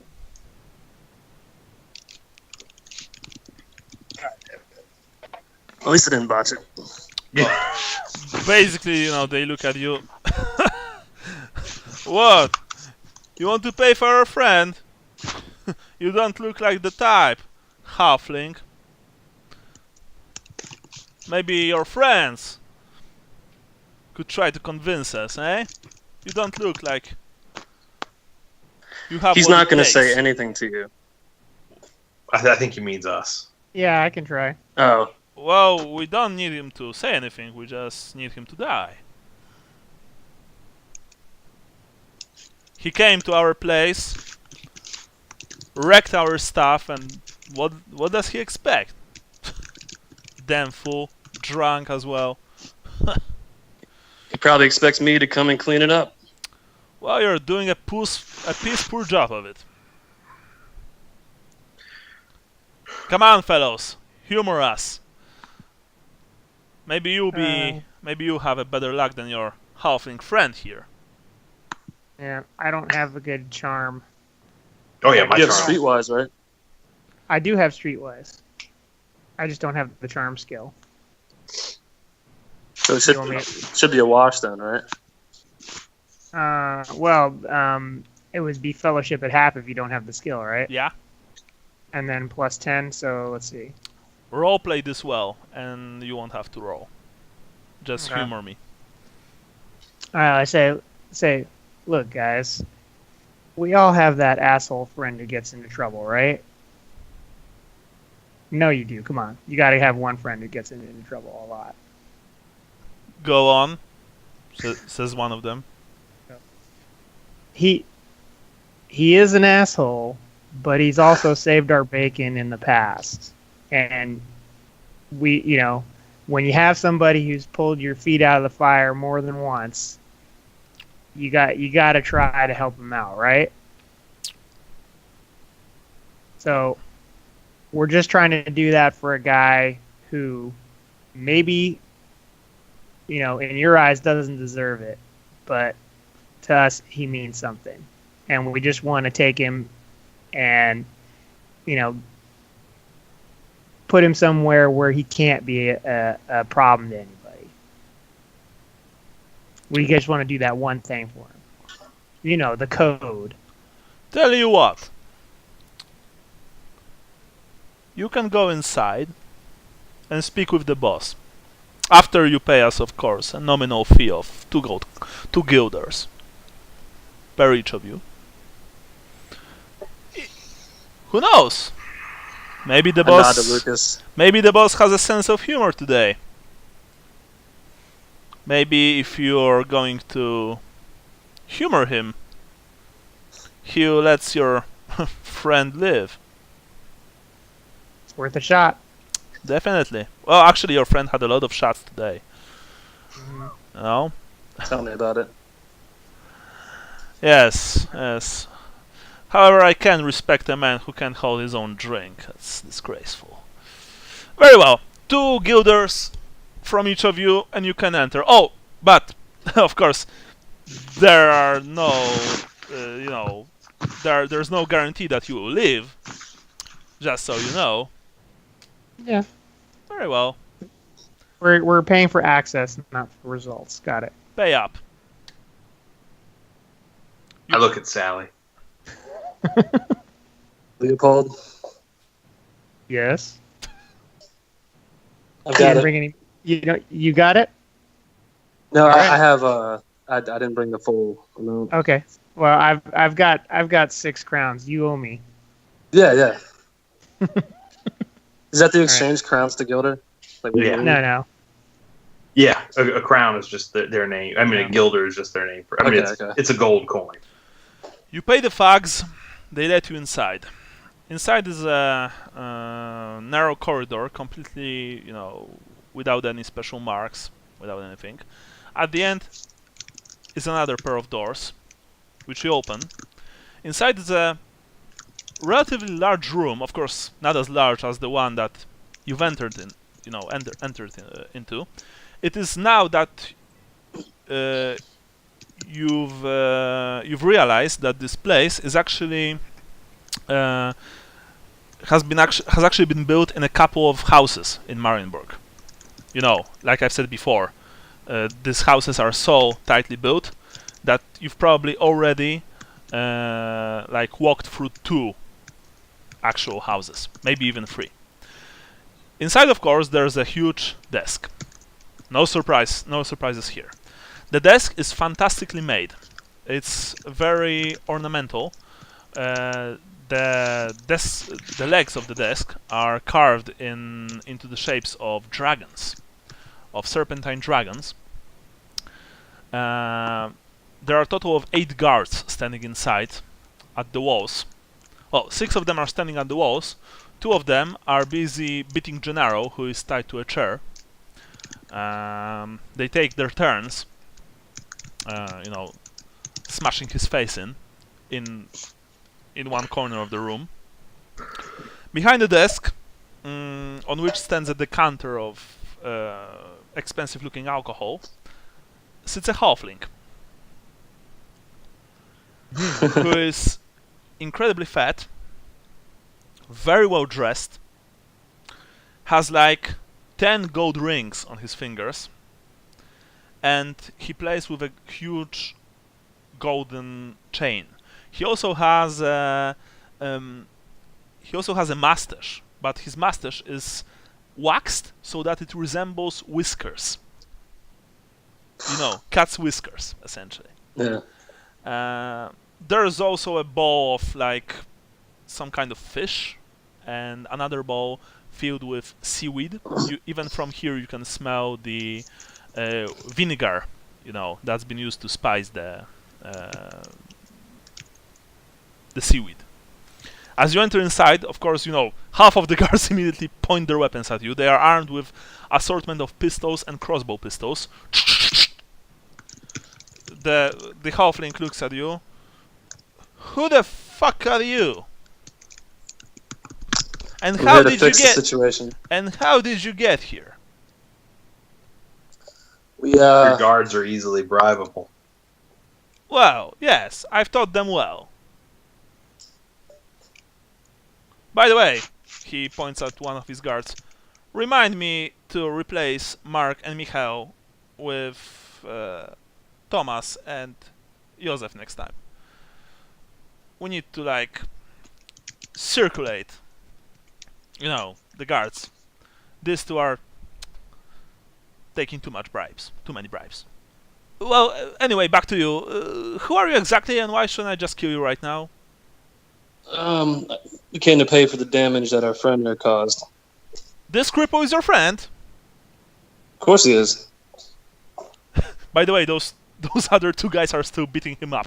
Pooh, pooh, pooh. Yeah, I'm watching. I can't really do anything, so I'm just trying to play it cool. He deserves it. All right, you two, stop. All right, boss. Said, you know, two Neanderthals, essentially just beating Gennaro up. You see that Gennaro is looking bad, but not too bad, not yet. Although his lips are bloody, his eyes are swollen, and he has bruises all over his face. So, you know what your friend did? Partially. Well, let me tell you what your friend did, cousin. He says that with a slight sneer. He came to my place. He ordered 1 drink, 2 drinks, 3 drinks. No problem. He paid for them at all. He paid for them, you know, with honest coin. Then he took an invitation from one of our patrons, you know, to arm wrestle. Yeah? The price for the winner were essentially 3 drinks for the rest of the night, because there are bets on those things, right? But the thing is that your friend lost, and apparently he's a very sore loser, because he began to beat up my patrons. He destroyed my table. He broke half a dozen glasses, and I order only the best glasses for my patrons. And worst of all, he spilled a lot of very expensive alcohol. Now, this place is quality. We have a system of rules here, you know, and I'm always making sure that my patrons are satisfied when they come here and when they leave. So I can afford something like that. You understand that, right? Absolutely. Yes. And so surely there's a number. So that now your this cost you. Cripple, drunk, moronic friend comes here, wrecks my shit, and what, he expects to just walk out of here without problems? The fucking anvil is already ready. Maybe he'll meet the bloody seaman or whoever fishman or whatever that is. Heard he extorts money. Must keep an eye on him. Keep an eye out for him. Damn fishman. So now you come here, and I'm honestly inclined to actually send all of you to the bottom of the canal, just for your association with that cretin. Well, you're a fellow business owner. I mean, surely that's what motivates you in life. Yes, that's what motivates me in life. Not somebody that broke a table and some glasses and spilled some expensive alcohol. Not murdering them. That doesn't bring any money about. No, it brings a lot of satisfaction. Because last time I had a situation like that 2 years ago. With, unironically, another foreigner. This one from Estelia. But I know a fellow businessman when I see one. Cousin. What are you proposing? I kind of look at everybody like I'm standing too far apart. For me not to waste this fool's life.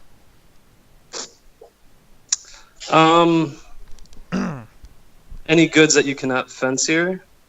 I have a guy in Nome. Oh, give me a break. Alright, I'm not interested in fencing or noun. I'm interested in coin. Your friend So how cost me a much? lot of money. How much do you estimate that he cost you? And by all means, 50 give a gold liberal- crowns. 50 gold crowns. That's a deal. Alright, pay up. Do you guys want to stay here and I'll be right back? Well, Or no, you're not why don't going you stay anywhere. You don't have 50 gold crowns on you? Not on us. Why would we carry 50 gold crowns on us Well, in I a place don't where we know. don't know Perhaps anybody? if you walk into a place like that, I guess that you are looking for this idiot. I guess that it's not Yeah. the first time that he did something like that. Obviously, when you look at his moronic face. So you walk in here with, like what, how much do you have on you?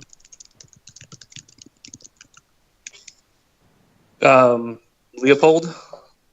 I have 18 crowns on me. You, blunderbuss face. What about you?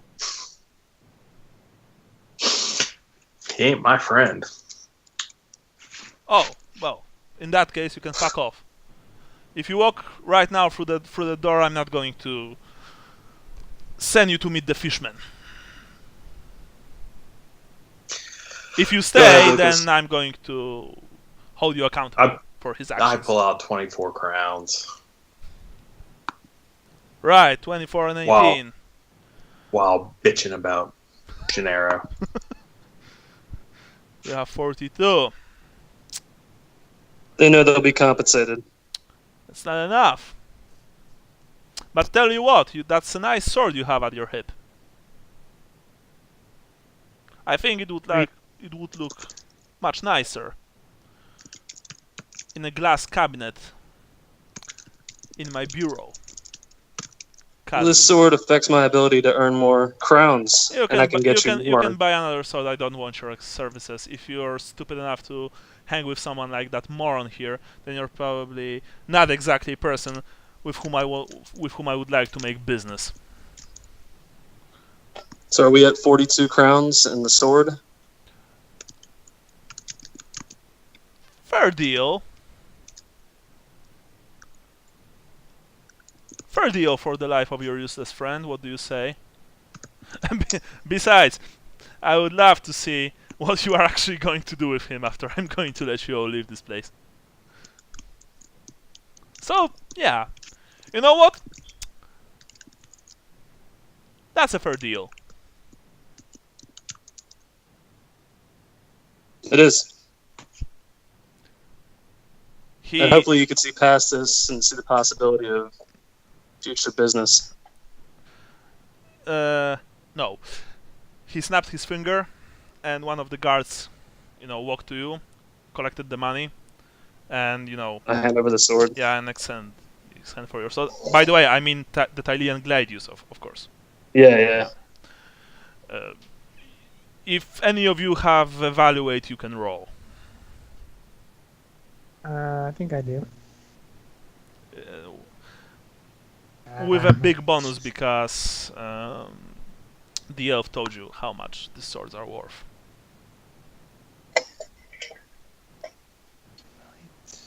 There it is. Nice. Yeah, this sword is worth about perhaps up to 300 to 400 gold crowns, maybe more. Oh, are you serious? Yeah. It's a sword made from meteoric iron, made by an expert elven smith, known in Hall of Talaheim. It's almost like a relic. By the way, remember what the elf said, that these swords can be made magical because of the metal that they've made from. Well, Yeah, I mean, I'd still hand the sword over. yeah, but I mean, of course, Sean made the roll, so you don't know that. But Sean, as you see that he's handing the sword to the thug, to essentially just the common scum, you're thinking like, oh shit. Not my money. Yeah. Actually, it is. So. Yeah, the I thug. look at the guards that were just beating up Gennaro, and I ask him to hold him down for a second. By the way, Gennaro is actually tied to a chair with, they've tied him by his legs and arms. So, the thug is like, oh, you want me to hold his head up? I mean, up? While he's saying that, I just deck Gennaro in the face. Or...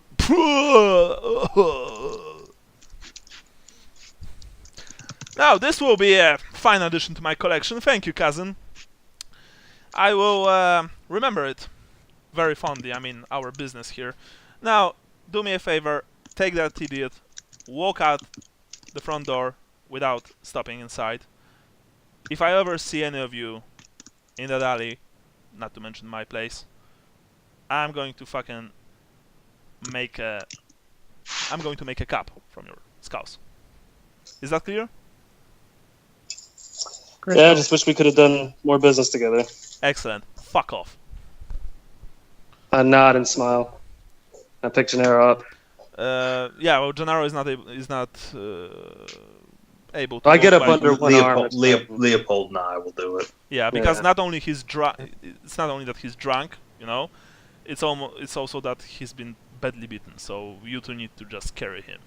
The guards escort you to the entrance of the establishment, essentially. The people that you are passing by are like murmuring something, but no one stops you. At the entrance, one of the guards says, "Have a nice day," and closes the door. Back to the end. Well, that went Well- smoothly. Except how are we supposed to get him in the end because he's not welcome there anymore. True. Well, Yeah. I'll find another one. Yeah, we'll find another one. We'll collect Vincent, and then we'll tie him up. And raid what little purse he's got because that would He expensive. hasn't got any purse left. Yeah, they're probably That's right. Oh, was by the way, afraid of. he hasn't got any gear left. He's only got his clothes. Yeah. So Well, yeah, we at least have to stop at the end because we have no money right now. all right. Right. At least that way I could pay you guys back. One of you roll me perception check as you go back to the inn. Okay. Who's Who wants to do it? Okay, Andrew. You've rolled first. At one point, you've reacted very quickly and basically, told the guys to hide in an alley because a patrol of 2 black hats passed your place. I mean, walked past your hiding place. You know that if they would spot you carrying Gennaro, there would be more trouble. But your quick thinking saved the day. You arrive at the Golden Trident. Who's going upstairs? Well, I will. probably needs to be Sally since we're holding Gennaro up and we might have to move him real quick. No. So Sally, you walk inside. The bartender does not call after you because there are quite many people here and he's very busy. So unless you want I go to up and okay, sorry. So I just want to tell Vincent what happened, and Vincent is grab my like, money. He's just shaking his head like, holy more. Seriously, you've gave him the sword. Yep. All right. So I guess we're not staying here, right? Well, that's the thing. You could stay for the night if you want, but we have to find another place, and we could rendezvous tomorrow, or you can come with us. I think we should rather stick together. All right. Yep. We're all paid up here. Yeah. Come on. Let's go. Right down the stairs. Eventually, Vincent and Sally emerge from the inn. Vincent looks darkly at Gennaro, who hangs slackly, in between Lucas and Leopold. Of course, you've given back the keys to Link, who told you that you are always welcome back, except for your friend. I hope that you understand the usual formula. Okay, should probably search for a new place. Yeah. Go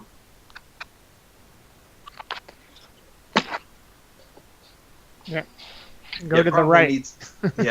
Probably needs to be nearby, just because. Obviously, we need to meet Lars Yeah. there. So. All right. No, Lars. Link actually took pity on you and told you that there's an establishment not far from here, run by his friend, actually, and they usually send customers to each other when they don't have spare rooms. It's simply called Wicked Albatross. Oh yeah, I'm gonna pay you guys back real quick while I'm thinking about it. Okay. So yeah. So by the way, Sally, you've paid back your debt. Yep. Okay. I don't know how much was it, but It was 42 total. oh, 42, all right. 42 total. You make your way to the Albatross. It's at the end of the street, not far from here. The sign shows an albatross with a wicked grin on its face. Link also told you that you need to tell the owner that he sent you, and that way you get a discount. The woman runs this establishment. She presents herself as Ethel van Veek. She's middle-aged, not very pretty, but perhaps she was earlier in her life. This place is only a single story, and it's a typical Marienburg tavern with all sorts of sea paraphernalia hanging all over the place, nets, pieces of boats, hooks, stuff like that. So, Link sent you, eh? I will give you a good price for the room, but she looks at Gennaro. He's also staying? With all of us tying him down, yes. Tying him down? Well, in that case, for him you need to pay a bit more if you want to do something like that. I presume that the Black Hats don't know that you'll be tying this man down to the bed. It was a joke. Oh, alright. Well, in that case, it's going to be 2 silver per night for all of you. 4, Okay, I've got it. 4 if you want breakfast at the morning. What would it be? Okay. 2 or 4? 2 per person. Very well. Here are the keys. The last room on the left is yours. Oh, by the way, the beds there are double, so I hope that's not a big problem for you. And This whole night's been a problem. and also, she looks at Gennaro again. Just so you know, this is a respected establishment. I don't tolerate any unsavory behavior. You got it. I don't either. Very well. Have a nice stay. If you are going to stay for the whole week, I mean, we can talk about it tomorrow. I'll of course give you a good price. Great. We'll talk about it tomorrow then. Fantastic. Thank you. She smiles at you. She's also a genuinely nice person. You know, without any malice in her eyes. Your room is on the bottom floor, and what's interesting is that there's no window here. But because of that, it's a bit warmer than usual. By the way, it's already getting dark. Remember that it's still winter. There are 3 beds, each of them double. Aside from that, of course, small table, small cupboard, nothing too fancy. A few straw mats line the floor. It's relatively clean, although the Golden Trident was cleaner. I presume that you put Gennaro on one of the beds. Yeah. All right. Mm-hmm. Vincent, sits on one as well. Well, that's a good start.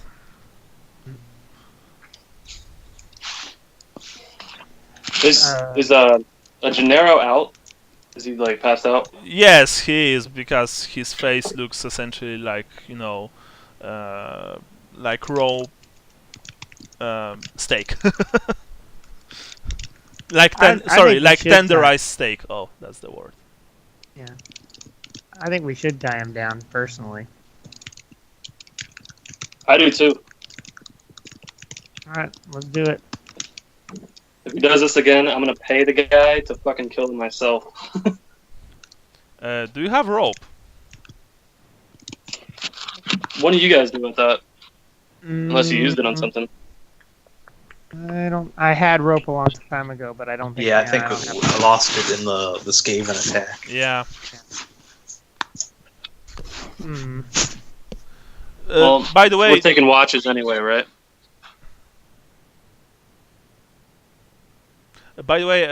Don't even roll for that. You probably know that's a bad idea to tear the sheets and Yeah. tie him with it that. briefly crossed my mind. Yeah, because FO would probably not approve. Well, we're taking watches anyway, right? Right. Mm-hmm. Leopold, do you want to tell Sally how much was the sword worth? Yeah. All right. So by my estimation, that sword was worth about 300. I don't want to hear it. Well, I did consider trying to figure out some way we could go back and steal it back from him, but Well, you've heard when Leopold said about 300. Yeah. Yeah. So what I was gonna offer was going back and getting 20 or 30 gold more for the guy, but right. Yeah. We weren't really in a room to talk. If we're able to walk out with Gennaro and everything we wanted and have our shoulders back, and you know what I mean. So. Yeah. It's just It's just a sword. It's just +5 weapon skill. Yeah. Yeah. Well. Oh well. Easy come, easy go, right? I mean, but guys, seriously, what are we going to do about him?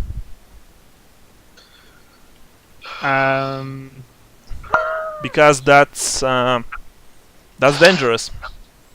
Yeah, we need to send him away somewhere. Is there a is there a farm he can go live on in the country? Well, will he want? Shallian Temple should give us some advice. Will he want for us to send him away? That's the thing. Asks Vincent. No. Well, I mean, he doesn't seem to. He doesn't seem to really care too much about us at this point. All he cares about is drinking. So. I don't think that you're right, Leopold. I think he wants to punish us. Okay. Seek his revenge for. Yeah, this whole thing he does, it's revenge for us leaving him there at the mercy of these beasts. Well, we didn't really leave him there. We didn't have a choice. Well, does he He care? thinks we did, though. Does he care about that? Do you think? Well, he doesn't appear to. Yeah. But This is the talk that I wanted to have with him. Yeah. Well, first of all, I don't know if we shouldn't call a doctor for him. I mean, his wounds look quite severe.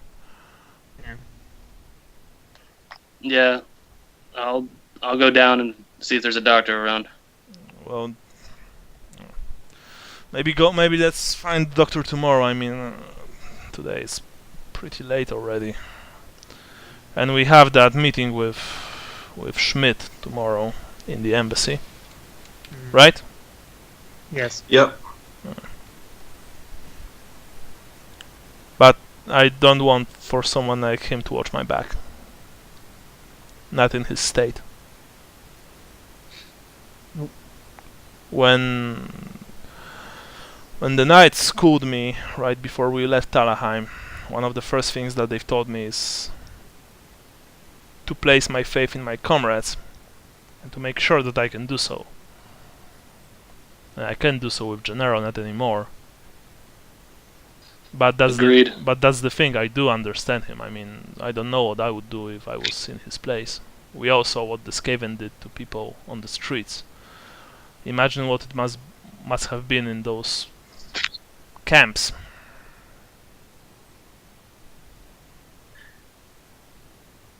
You know, in Talabheim, he told me that he thought I failed him, and I thought I was doing right by him in Talabheim, because in Nuln, when he lost his leg, I dropped my swords, and I jumped on top of him to shield him from the blows of the possessed suit of armor. And that could have, without you guys, that could have gotten us skewered. So ever since then, I've tried to keep a cool head and not run in, sword swinging, so to speak. Yeah. Yeah, well. Because that could get us all killed. And that's what Gennaro needs to understand, is that we never forgot about him. Yeah. Well, Lucas, what are your thoughts on this? That about sums up my thoughts on this. My thoughts are, I understand where he's coming from, but on the other hand, he's being a selfish little brat. And as I somewhat agree with Vincent, we can't trust him, and unless he's willing to work on himself, we can't keep him around.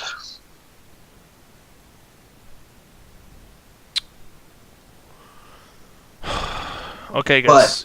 Yes. But I can. Where I'm from, many a man succumbs to the drink. Not a whole lot to do, and not a whole lot of money to survive on, and they fall into depression just like he has. But until they want to quit, they can't quit. He's a lot weighing on my soul, and if we leave him, that's something I'll have to deal with. But I need to talk to him and tell him what we're all thinking at least. Look, if we leave him here, it's what Lucas said. Unless he want to help like to get help, he won't. He'll just be another thug on the streets of the city. You know, probably one of the lowest sort. Perhaps working for one or another bastards like that. We'll talk to him in the morning. Like the ones that we saw in Known. Mhm. Eventually he'll just get himself killed. Yeah, honestly, I think he's just gonna get himself killed if Because he's if not, we can't. and that's like, no disrespect, Sally, but he's not smart enough to become anything more than just a hired muscle. And that's not a bad thing. I mean, we're not none of us, you know, not everyone can become an Electro Count or the Archpriest of the Temple of Mor. But if we leave him, we might just kill him by our own hand. Because he won't stop. Tough choices. He won't stop drinking, and either someone kills him, or he'll kill someone first. Someone that might be innocent, or you know. Alright, guys. Let's just go to sleep. We had a tough journey. I can take first watch. I watch Gennaro and I watch the door. Tomorrow we might be able to find Doctor because the eye hurts us like hell.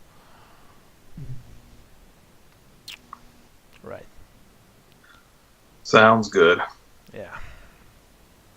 And with dark moods in your hearts and minds, you go to sleep. Your first night in Marienburg.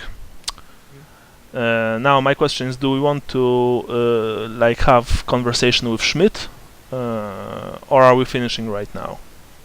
I honestly need to go. All Yeah, right. I think if we finish right now, that's probably a good idea because that way we get to the meat of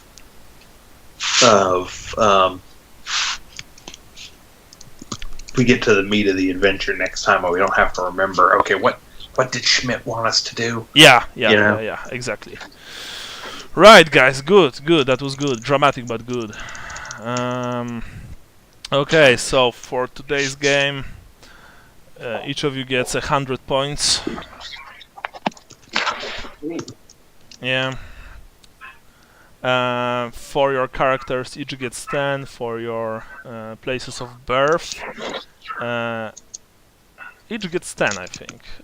I especially liked Andy and his drinking speech, because drinking is actually a very big problem in like lumberjack communities. Right, yeah, rural communities. Yeah, because I'm serious. There's nothing to do. Yes. Yeah. As well, you know, in places like Finland, where I believe they have the highest percentage of alcoholics in Europe. Yeah. Yeah. Well, my father's from Maine, and they have one of the. They're up there too. I don't think they have the highest in the U.S., but they're close. Like, Because you know you spend 8 months of the year snowed in. yeah, like Maine, Stephen King's Maine. Yeah. Yeah. Wow, cool. In fact, my aunt was in freshman English in college with Stephen King. Wow. Man, I'm very lucky. I have one guy who knows Christopher Walken and Martin Scorsese, and another who sort of knows Stephen King. Wow. I'm serious. That's really cool. I'm probably going to pester you all about these things one day. Yeah, well, I mean, my father is from the middle of the state, and he lives on the coast. So, and has always lived on the coast.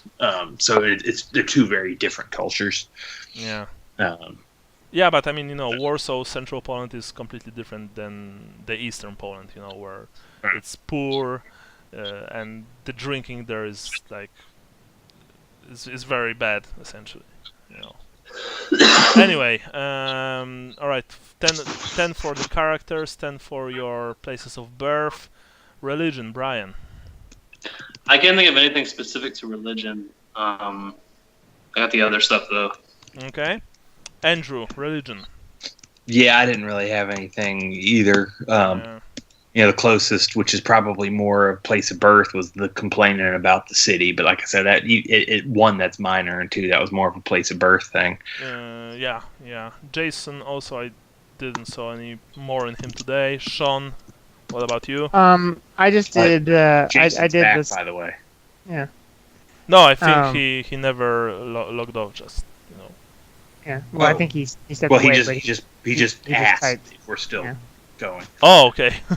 I did the sign of the hammer when Vincent was talking about learning some magic or something. Yeah, that was nice. Although you did have a very nice opportunity. I was surprised that you didn't use it when I say that, Marienburgers don't even venerate Sigmar as much. There's a very small temple of him.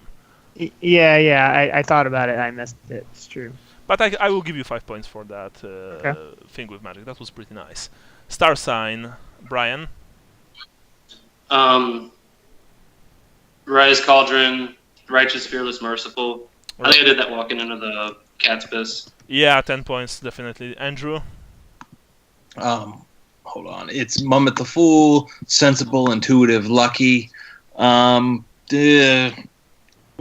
Sensible maybe with just paying up for Gennaro, but that no real intuitiveness or lucky. You were very sensitive, actually. I mean, sensitive. Well, you did say that he's not your friend.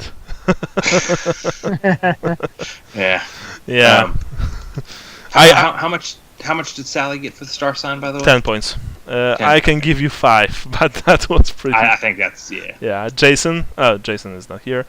What is his star sign? Oh, his is it Grungni's Baldric? Baldric. I want to add him to the call real quick. Late spring. His is Grungni's Baldric. Discipline, honorable, skilled at arms. Discipline, honorable. I will give him 5 points for guarding Gennaro, staying behind, something like that. I know that he did it because he had to go to the airport, but game-wise it was very in his style. Yeah, it did keep him from being able to do so. And he tackled Gennaro in the market. He just went up and tackled him. Yeah, so actually, you know what? Even 10 points for him. I think he earned it. Sean? Cacklefax the cockerel. I think the only thing cheap I was really trying to do was haggle the price of the stuff I was trying to sell, and I failed at that. I'm tempted to give you 0 points. You know why? Why's that? Gennaro. I was shocked that you offered, that you paid for that. Oh well, it definitely goes against Cacklefax, but I mean that's to me the point of saving Gennaro is that he has saved us in the past. So I'm going. I didn't want to pay it, but 5 points for that. Okay. But I would like for you in the future because for example it would be fine if you would say to Sally afterwards, well now you owe me 50. Oh, okay, I see what you're saying. Yeah, I did. Well, actually, it was more along the lines when I was gonna make Lucas pay me extra if he borrowed money from me, but yeah, okay. No, because nobody had to throw in their 10% from the proceeds from all the weapon sales earlier. So yeah, that's true. But okay, yeah, I get you. I'll be more stingier even. I'll give you 5 points for that. Okay. Now Doom, Brian. The blind maiden shall weigh thy soul. I said something about that in the end. Like I still owe Gennaro at least to talk to him.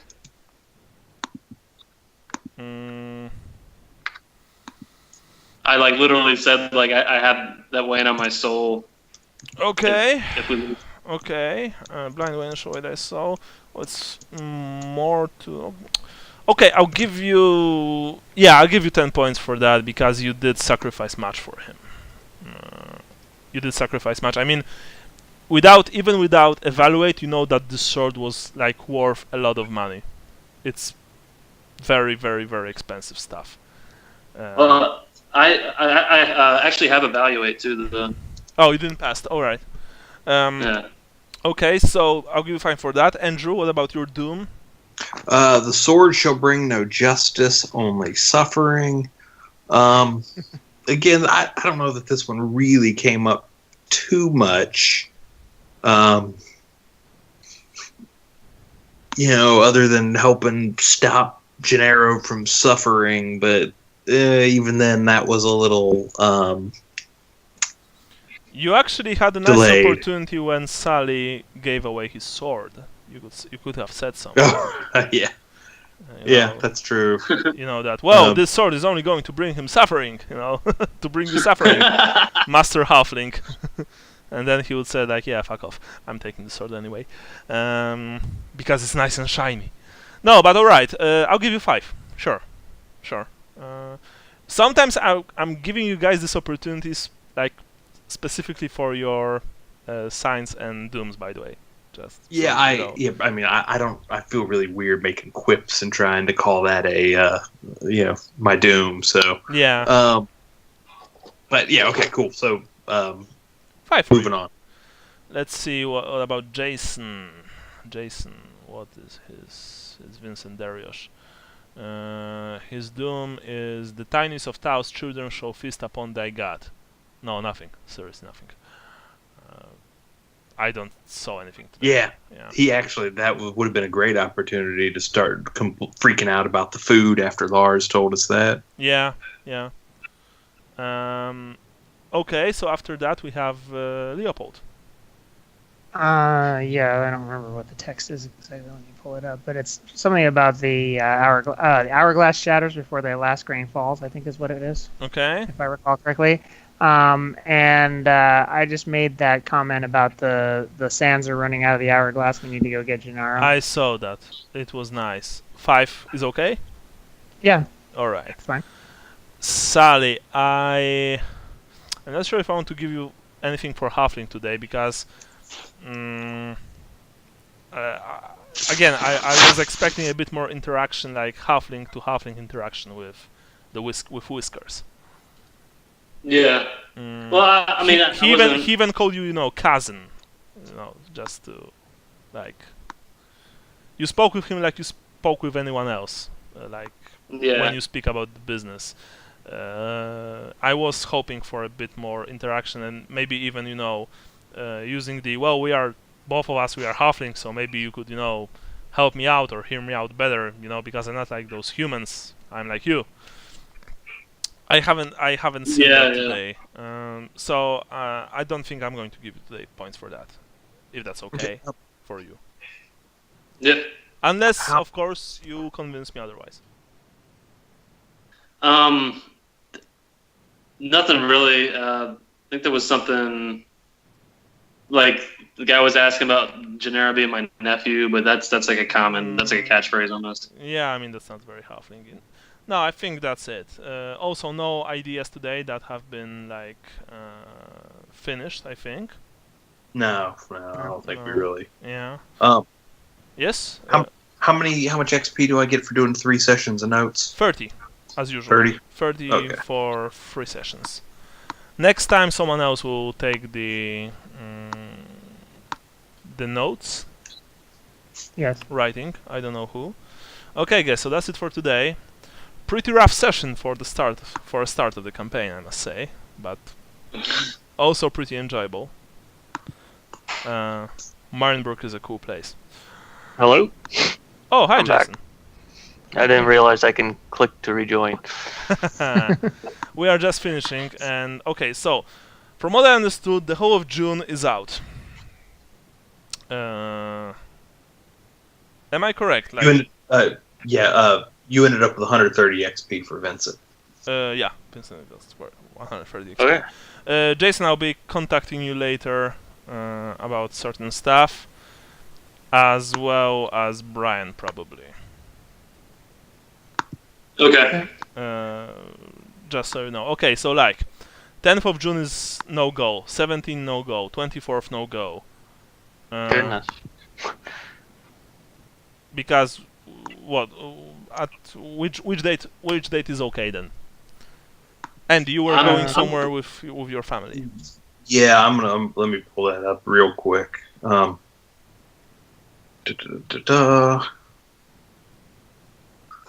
So yeah, I'll be gone from essentially the 17th to the 27th.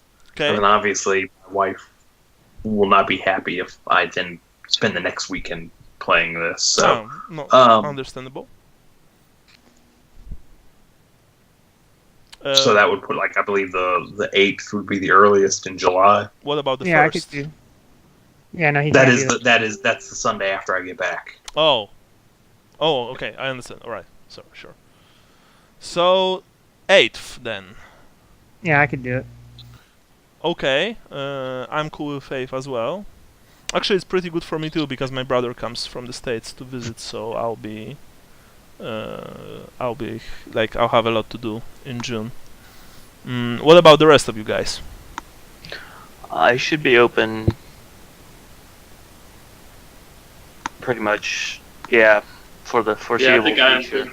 All right, so let's play on 8th standard time. Okay. We'll just, Andy, when you upload the notes, They're uploaded. Okay, Jason, you can read the notes to know what happened. Basically, you have a black eye. Oh, dang. Gennaro.